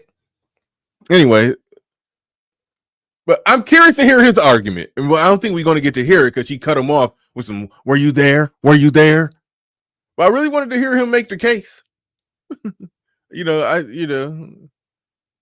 they loved each other. I don't know. I don't keep up. Maybe she just was a slave that he had a bunch of kids with. I don't know. I seriously don't look that deep into that. I really don't. So can I answer your question? Can I speak? Then let's both say no. Can I speak? Then let's both say no. We both don't know. She cutting him off, don't want him to explain it.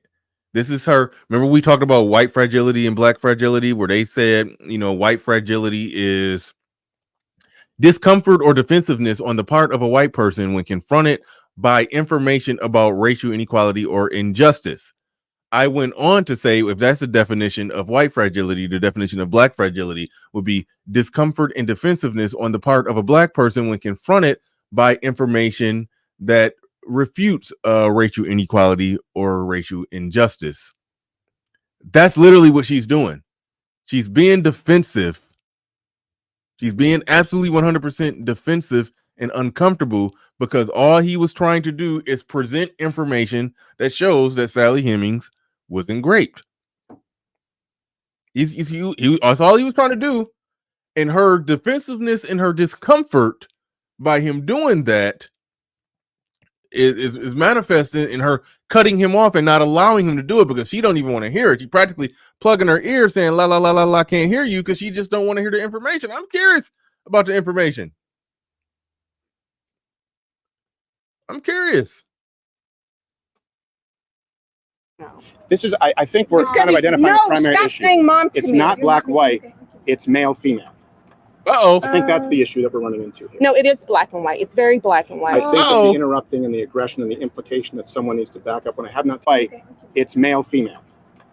I think that's the issue that we're running into here. No, it is black and white. It's very black and white. I think that the interrupting and the aggression and the implication that someone needs to back up when I have not taken any closer steps towards you. I don't care, but if I feel uncomfortable, it's not. And we've been able to have productive conversations with black men across the board, and by the way, most women, but there does seem to be a divide in interrupting, in being abrasive, in certainly being more aggressive. So I didn't talk, Mama, please. Wait. He's acknowledging the divide is not racial. I watched a video before this because in this same part of the conversation, he had literally a lot of conversations with black men. He had a lot of conversations with black men and they went well. He's understanding that it's not a racial divide. He's understanding that at the man level, men can have some agreement with each other, some common ground, but he's realizing and understanding the things that we realize we understand, that there is some common ground that can't be had with black women on some of these issues. He's realizing that. He's talking about the aggressiveness, the excuse me, the fighting, the telling me to back up when I haven't even moved forward, even though he did like kind of lean forward a little bit, but he didn't like come towards her in no kind of way. And now she literally said it doesn't matter if you did, it doesn't matter how I feel.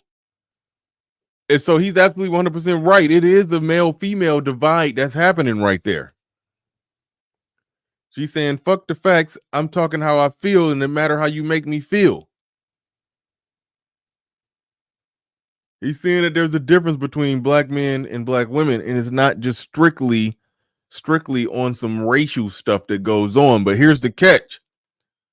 A lot of black men get their notes, the tea leaves, and what they do and what they say and how they say it. They get that from black women. So a lot of black men do operate in that same exact way. A lot of black men, definitely more than what I'm comfortable with, operate in that same exact way. Now,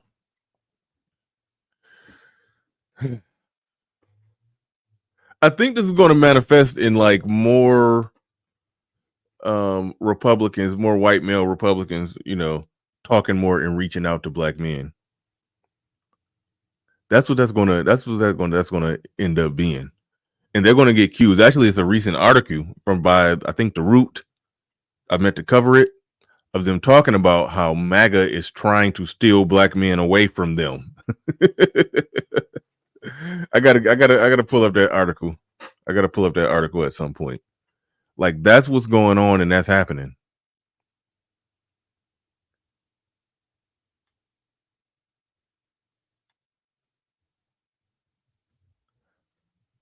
That's what's going on, and that's what's happening. But let's get back. Get those super chats. Pull them super chats up. Forgot about them.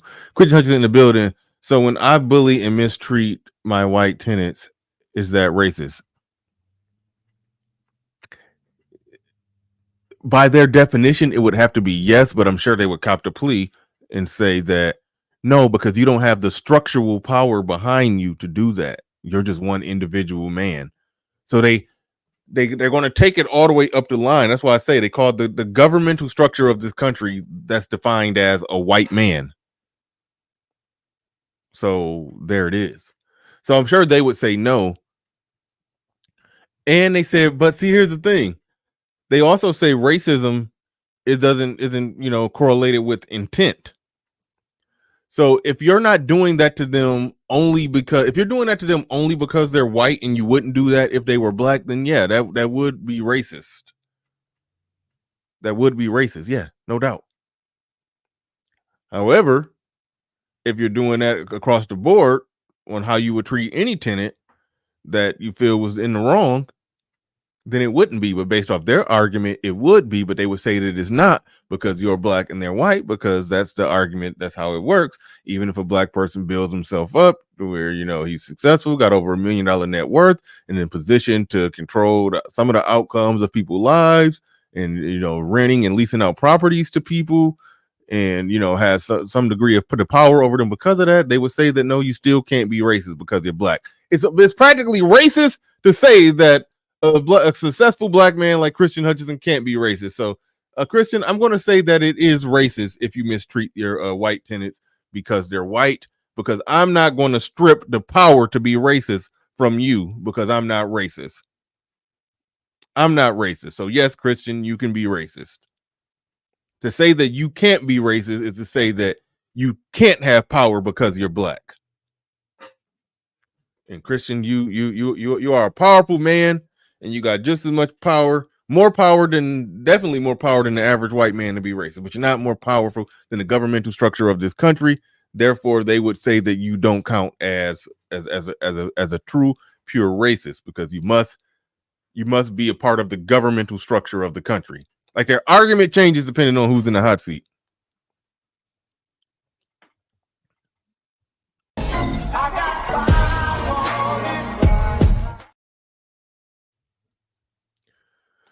Java Joe in the building with the $5 super sticker. I do appreciate that.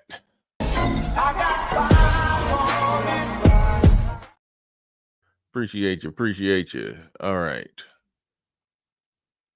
Let's go. Let's get Wait a minute. I I'm didn't begging start you, out that you're way. Gonna make it, we're going to Can make you it wait? worse. Let me say this. You understand, like, we're in a trap, Can right? you let You're me making say worse. this? It is a trap. Let me say this. It didn't start out that way. Mhm. You made me feel. Oh shit. The daughter understands what's going on. Like I said, the daughter is well read. She was trained in debate. She understands that the mom is losing the debate, hands down. She understands that the mom is taking this into a place where they're not going to be able to get out of successfully. And she's trying to catch her before she walks off that cliff, and the mom just like, no, I'm walking off this cliff. I'm walking this plank, god damn it. There does seem to be a divide in interrupting, in being abrasive, in certainly being more aggressive. So I didn't Mama, please. Wait a minute. I didn't start out that way. We're going to Can make you it wait? worse. Let me say this. You understand, like, we're in a trap, Can right? you let You're me making say worse. this? It is a trap. Let me say this. It didn't start out that way. Mhm. You made me feel that way. I don't care.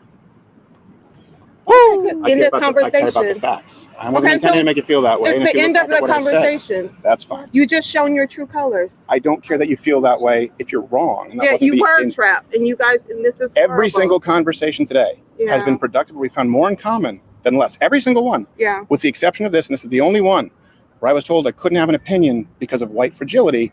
And I You just can have an opinion. I said personally that you could have an opinion, right?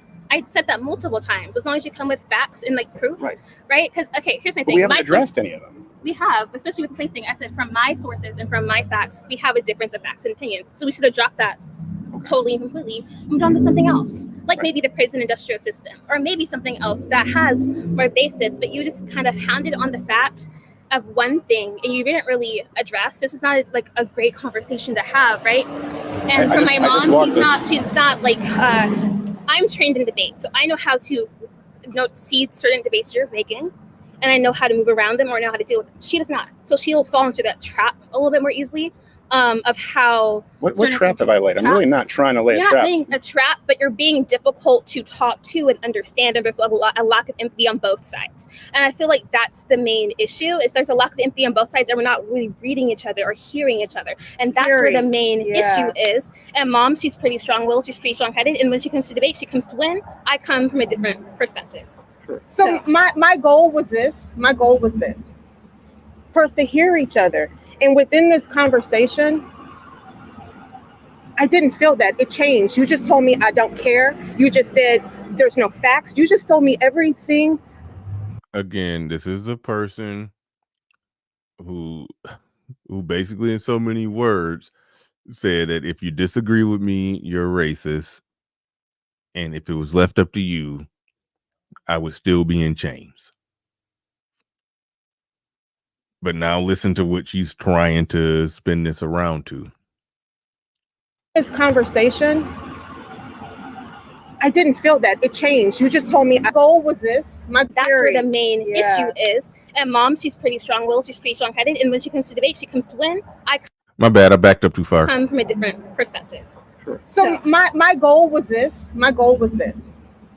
First, to hear each other. And within this conversation, I didn't feel that. It changed. You just told me I don't care. You just said there's no facts. You just told me everything negative instead of listening and hearing. And I thought this conversation would have been completely different. Well, the good news is and you'll now be I able to feel like I'm rewind in a it, and you'll trap. be able to see the behavior that you have exhibited here, and not myself. And you can watch it. You can rewind it. That's what you think of Black women. Mom, you're making a lot of statements right now that are not helping this conversation and making you look worse. Is it possible that the daughter's like, Mom? And shout out to the next generation. You know, the daughter's still been on some bull in this discussion, but she understands that it only can go so far. She has a cap on her nonsense. The mom has no cap on the nonsense. She's like, Mom, you're making this worse, and it's making you look bad.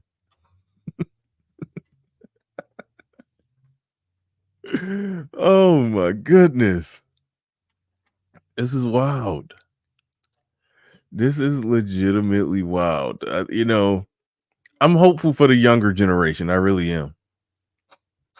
Because the daughter is at least attempting to take just emotion and you're white and I don't like you out of the conversation. You're white and you're wrong.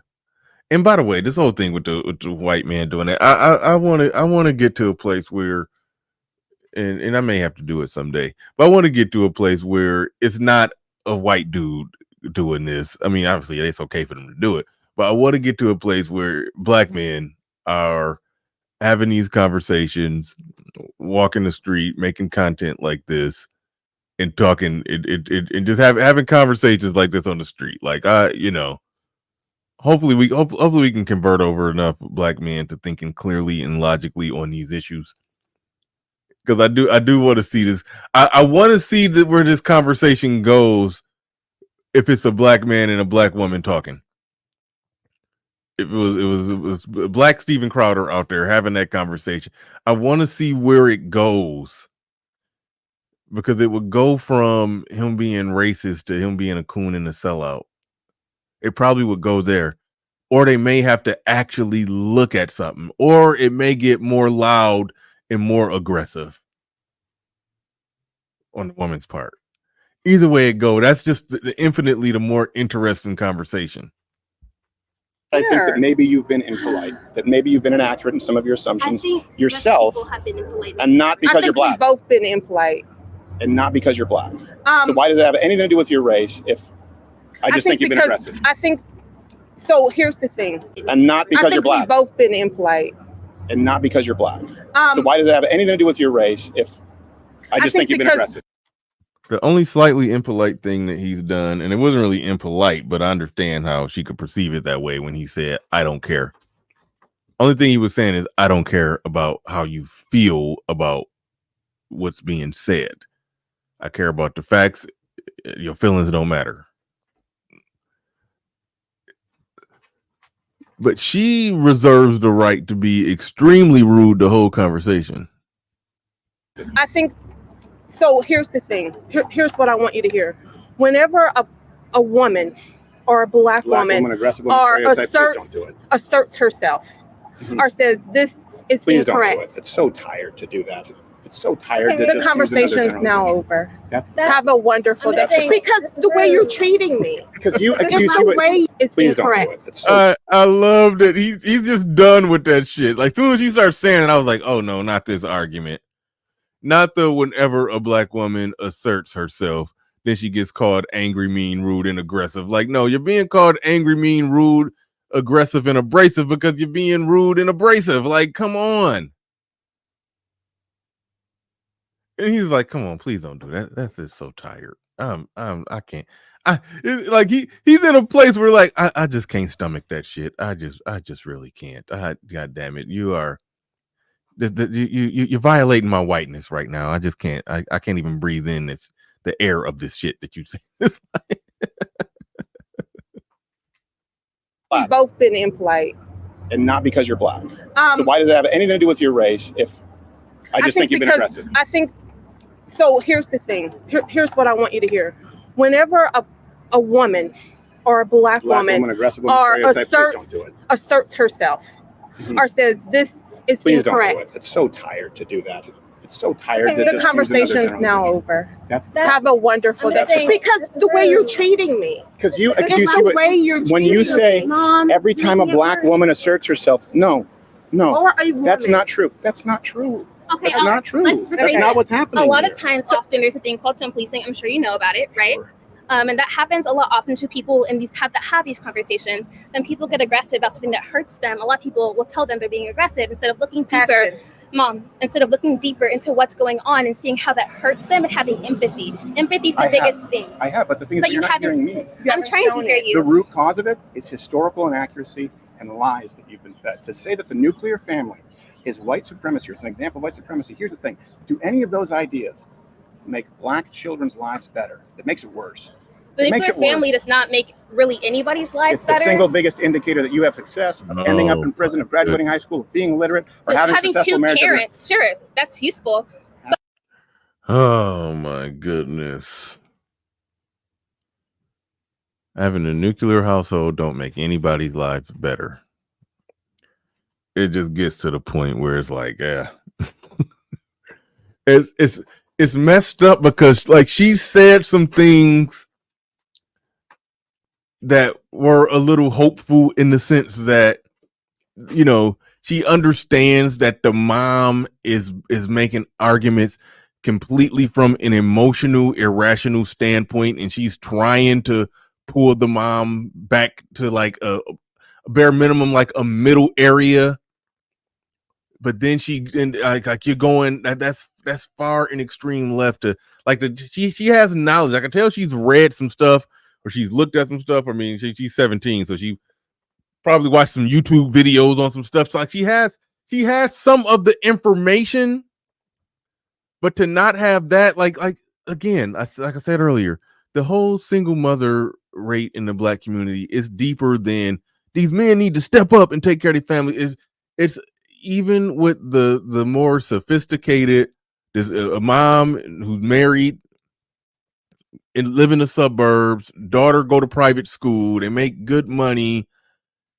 She's literally saying that no, two parents in the household it's not that significant.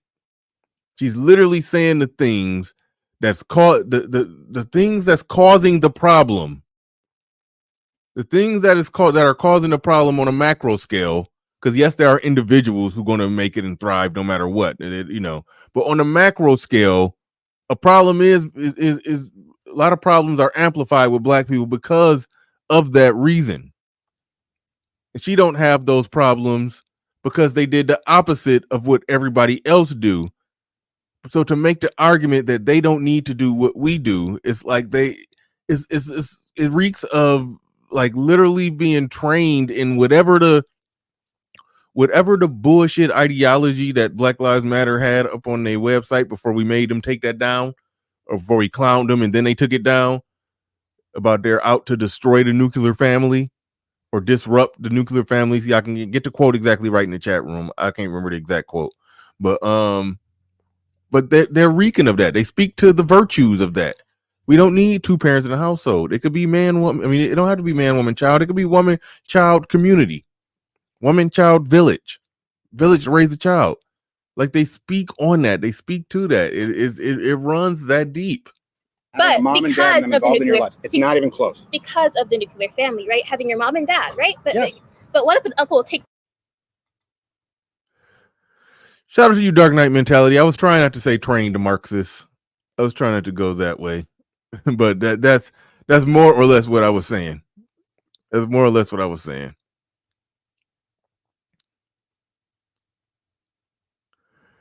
I kind of avoid saying, you know, just calling people Marxists because, you know, it's nuance to that. And some people are that and don't know that they that, you know, but that's an accurate assessment. That's an accurate assessment.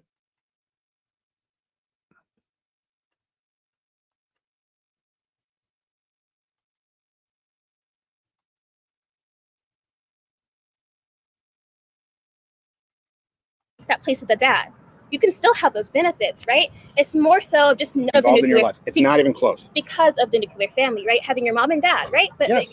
but what if an uncle takes that place of the dad? You can still have those benefits, right? It's more so just only having one parent to depend on. It's not because of the nuclear family. It's having one parent to depend on. If they're here's the thing, if one parent, let's say, died, right?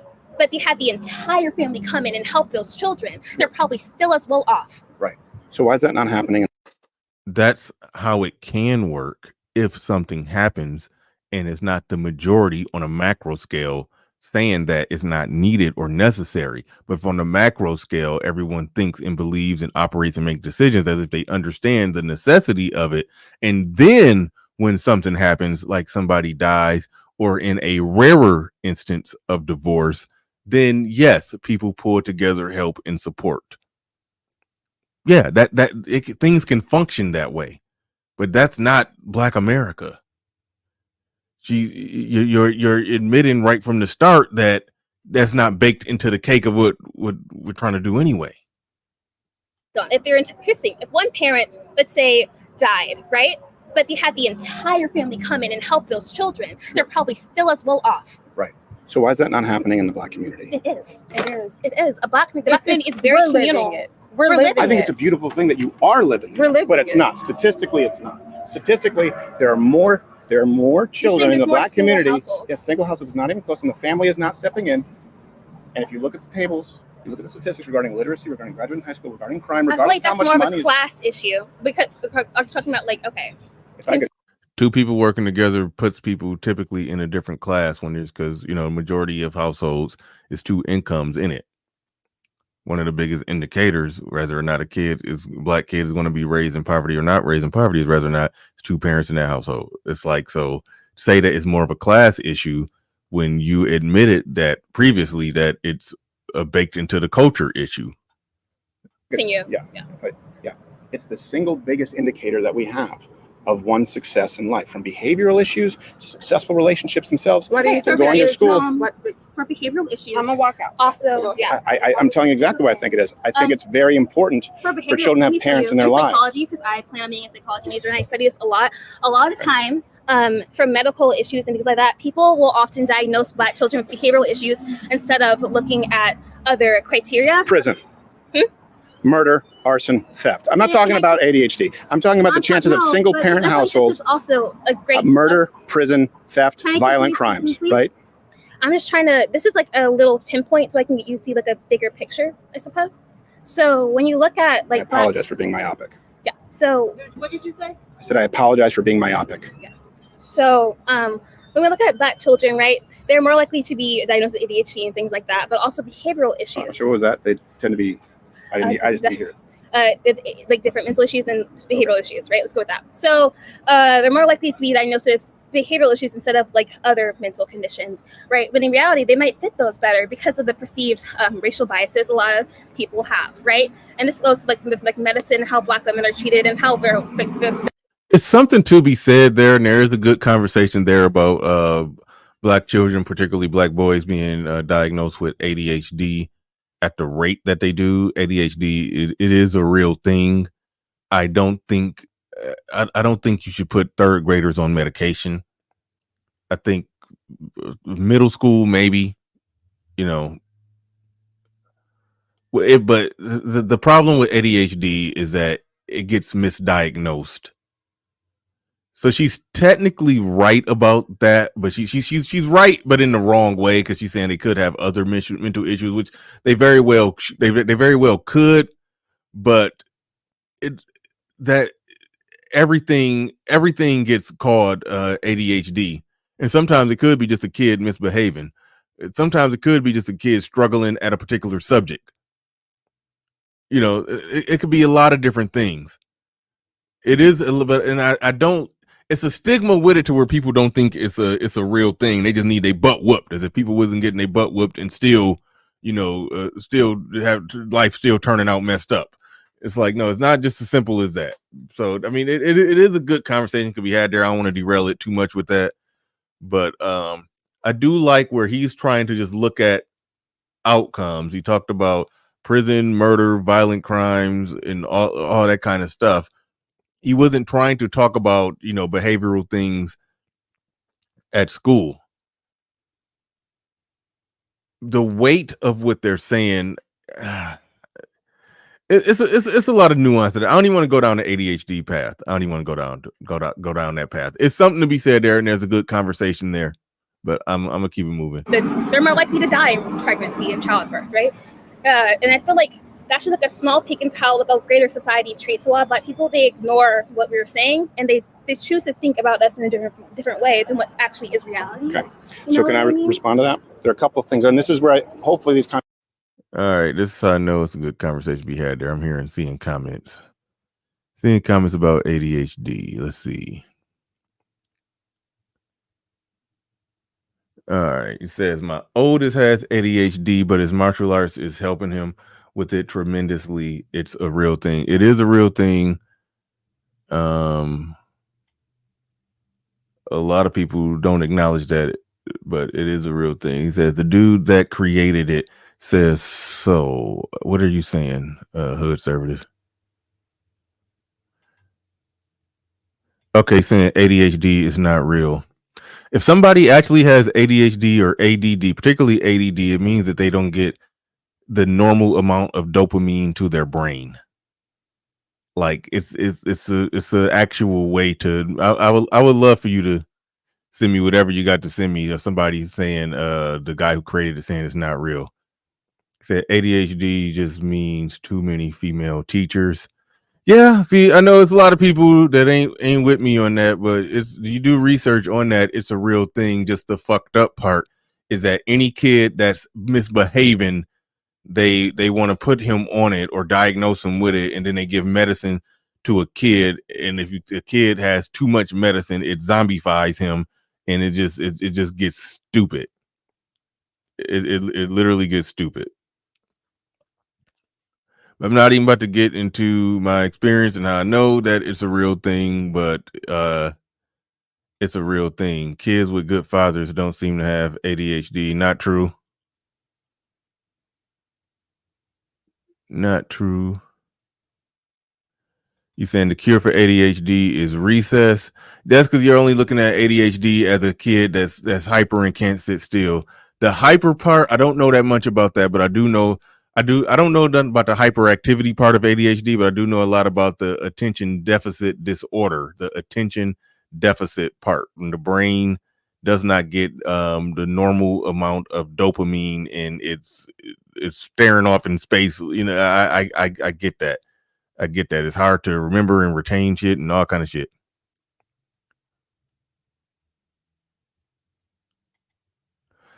But it says estrogen be fucking up them boys' dopamine. Okay.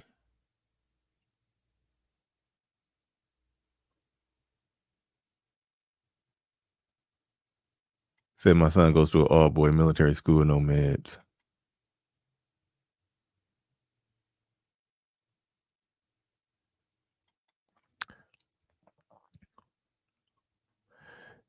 Yeah, it's a real thing. Like I ain't even about to get into it. I ain't even about to get into it.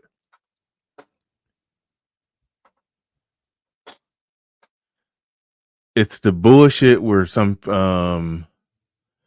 the bullshit where they misdiagnose it and then kids who don't need it get put on meds and the mom gets a check and that's where it turns into bullshit. Whoever said, how many girls get diagnosed with ADHD? It's more prominent in girls than boys. I mean, I'm sorry, it's more prominent in boys than girls. And some of that could be the misdiagnosis. But I just recently watched a video of a girl that got on Adderall, and yeah, and they talk a big game about how it helps them with their inattention. It does. It does. It's something going on in the brain that I can't even, it's so the Mac Trucker said he did his research on it. Everybody is not neurotypical. Everybody is neurologically different. Everybody has some type of, no, it's not testosterone. Jeez. Freeman's Journal says evil teachers put boys on Ritalin. I don't like Ritalin.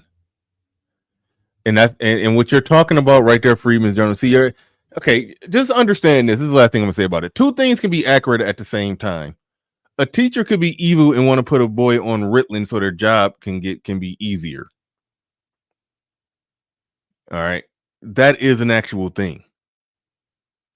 But it is an actual thing also that there are some people, adults even, who actually do have ADHD, or ADD, something that's going on in the brain, something out of their control, where their brain is not producing enough of something that the brain needs to produce that makes it practically impossible to properly adult.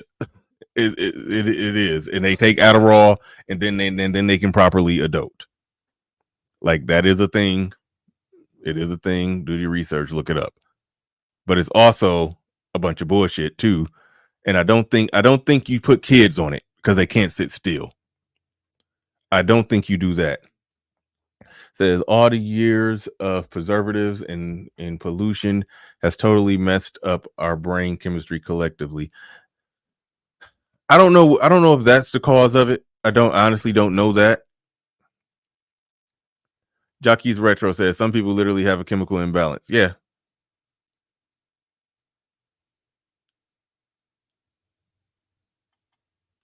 Then they call it a disorder to be a boy with lots of energy. I don't like that part of it gets lumped in when somebody just have a lot of energy and they just can't sit still. I don't like that aspect of it. I don't believe in giving a boy something to zombify him so he can be still so the teacher can have an easier job.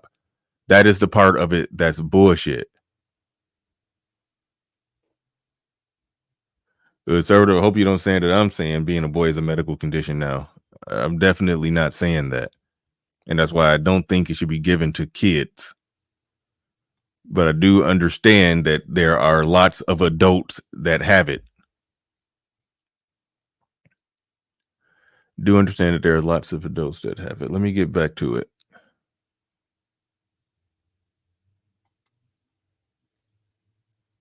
Conversations can take place. There's another reason that Black women are more likely to die during childbirth, and that's because of obesity. And when we're talking about behavioral disorders, I'm talking about murder. I'm talking about violent crime. 13%. So if yes, why is there obesity? So again, is there a certain... Now, what happened right there when he said the reason that Black women die more during childbirth is because they're overweight, because of obesity. And now she's coming back saying, why is there obesity? Which means she's blaming somebody else for being fat. You have 100% control over every piece of food that you put in your mouth. It is nobody else is in control of that. I don't want to hear shit about no food deserts. It's like, no. One of the most important parts about eating healthy is eating less. And if you eat enough food to get fat, it ain't only it's not because it's a food desert. It's because you have a food overabundance. Is there a certain point where it's not someone else's fault? I think everything's connected. You can't really take one thing away from the other thing. If we take that out, though, the statistic but I'm saying is you can't take it out. And this is why I said not just behavioral disorders. One of many they listed, right? There's no getting away from the 13% committing 52% of the violent crimes in this country. 13% of the population, and it's largely Black men, by the way. So it's really about under 6%. So why is that? Why is that? And how do you offer solutions? Are usually white men. Talking about statistics, 13% of the population, 52% of the crimes, which doesn't help young Black boys. You're not listening, and this is not a productive conversation. I agree. Therefore, the conversation ends. You're not to use my data for anything. I'm not going to use your data. We do not approve of being on camera or doing anything. It's a single-party consent state, and you already did. But I'm not sure how productive the conversation is anyway, so it may not be useful. I agree with that. But it may be something that we use. I'm asking. Now she's resorting to the can't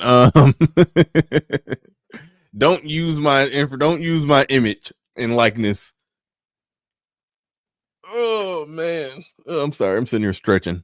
All right, that's how I know it's about time to wrap the show up. But yeah. This is a concession of defeat in knowing that you looked bad here. That you don't want anybody to use what you just did. And you're not to use anything. Okay, I will take it into consideration. And I'll take it into consideration. And shout out to Judge Zilla saying, here comes the African fat gene argument. That is some funny shit.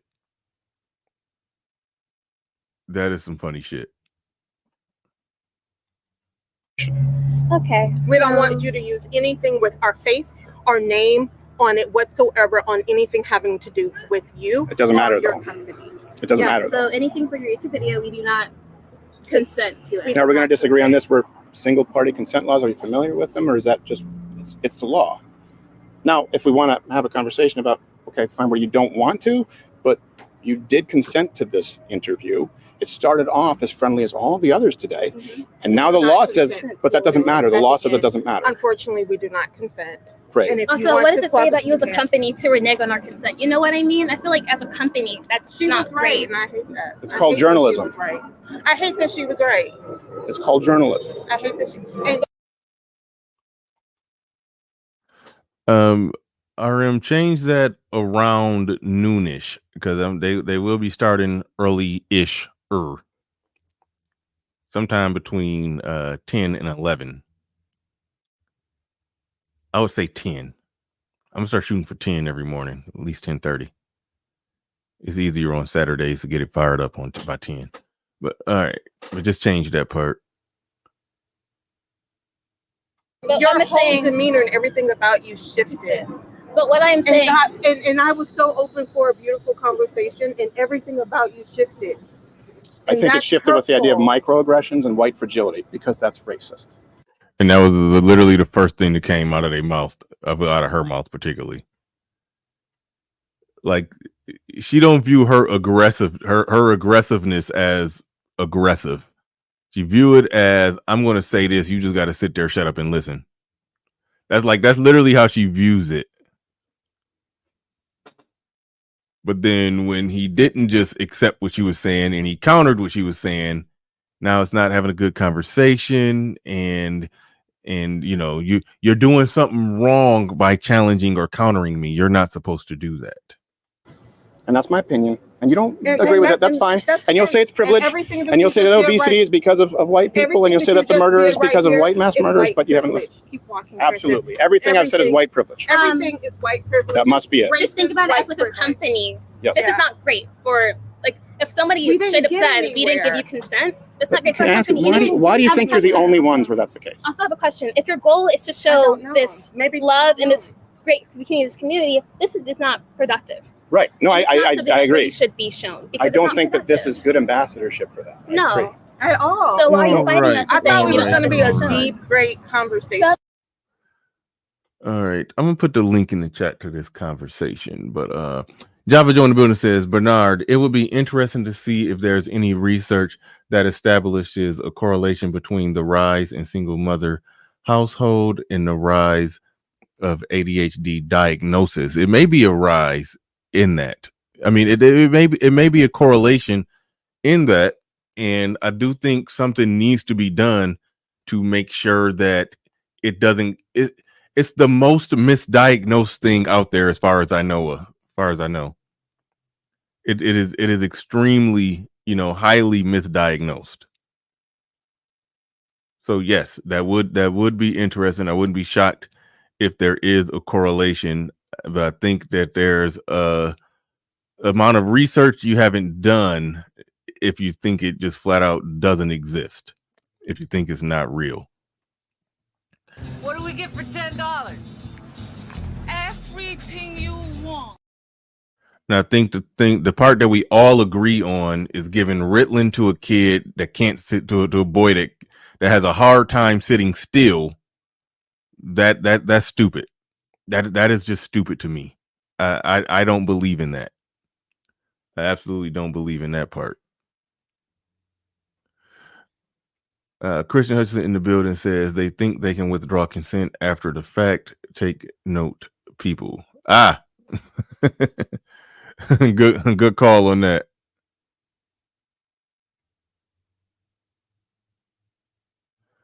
Good call on that.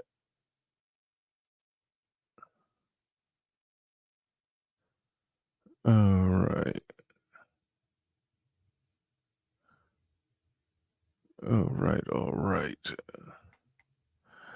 All right. I think we about to wrap this thing on up. I will be back tomorrow with Hood Servative. We'll be back tomorrow with Hood Servative. Y'all know we do the show every Saturday. SKC says, told you the community is anti-family. No, I told my audience that the community is anti-family. You didn't tell me.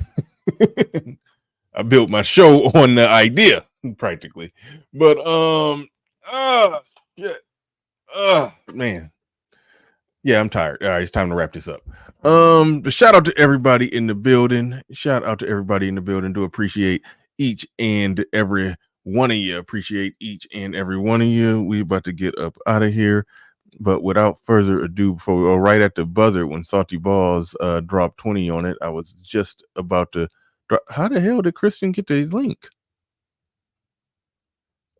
You put the link in the chat? I wasn't doing the panel today. I was not doing a panel today. But Christian's up. Oh, damn, he just left. I tried to just bring him up. I was about to bring him up, but he just left. But Salty Balls with the buzzer beater, and that's gonna get us out of here right in time. Let me right as he dropped that. Welcome to Machismo TV, the ultimate destination for modern men seeking to upgrade their lifestyle. Subscribe to Machismo TV and Saul T-Balls. We stream daily from 12 midnight to 8 a.m. Eastern Standard Time, the best male-centric content. Highlight reels without reviewing or providing any editorial bias to the content. We have done so much, with so little for so long, we are now qualified to do anything, with nothing. All right, the link should be. Suck on my chocolate salty balls. Put them in your mouth. Put them in your mouth and suck them and suck them. Link should be in the chat. Make sure y'all go and subscribe to Machismo TV. And with that said, ladies and gentlemen, why am I all the way up there? It's like I moved something. With that said, ladies and gentlemen, we are out of here. Peace. We gone.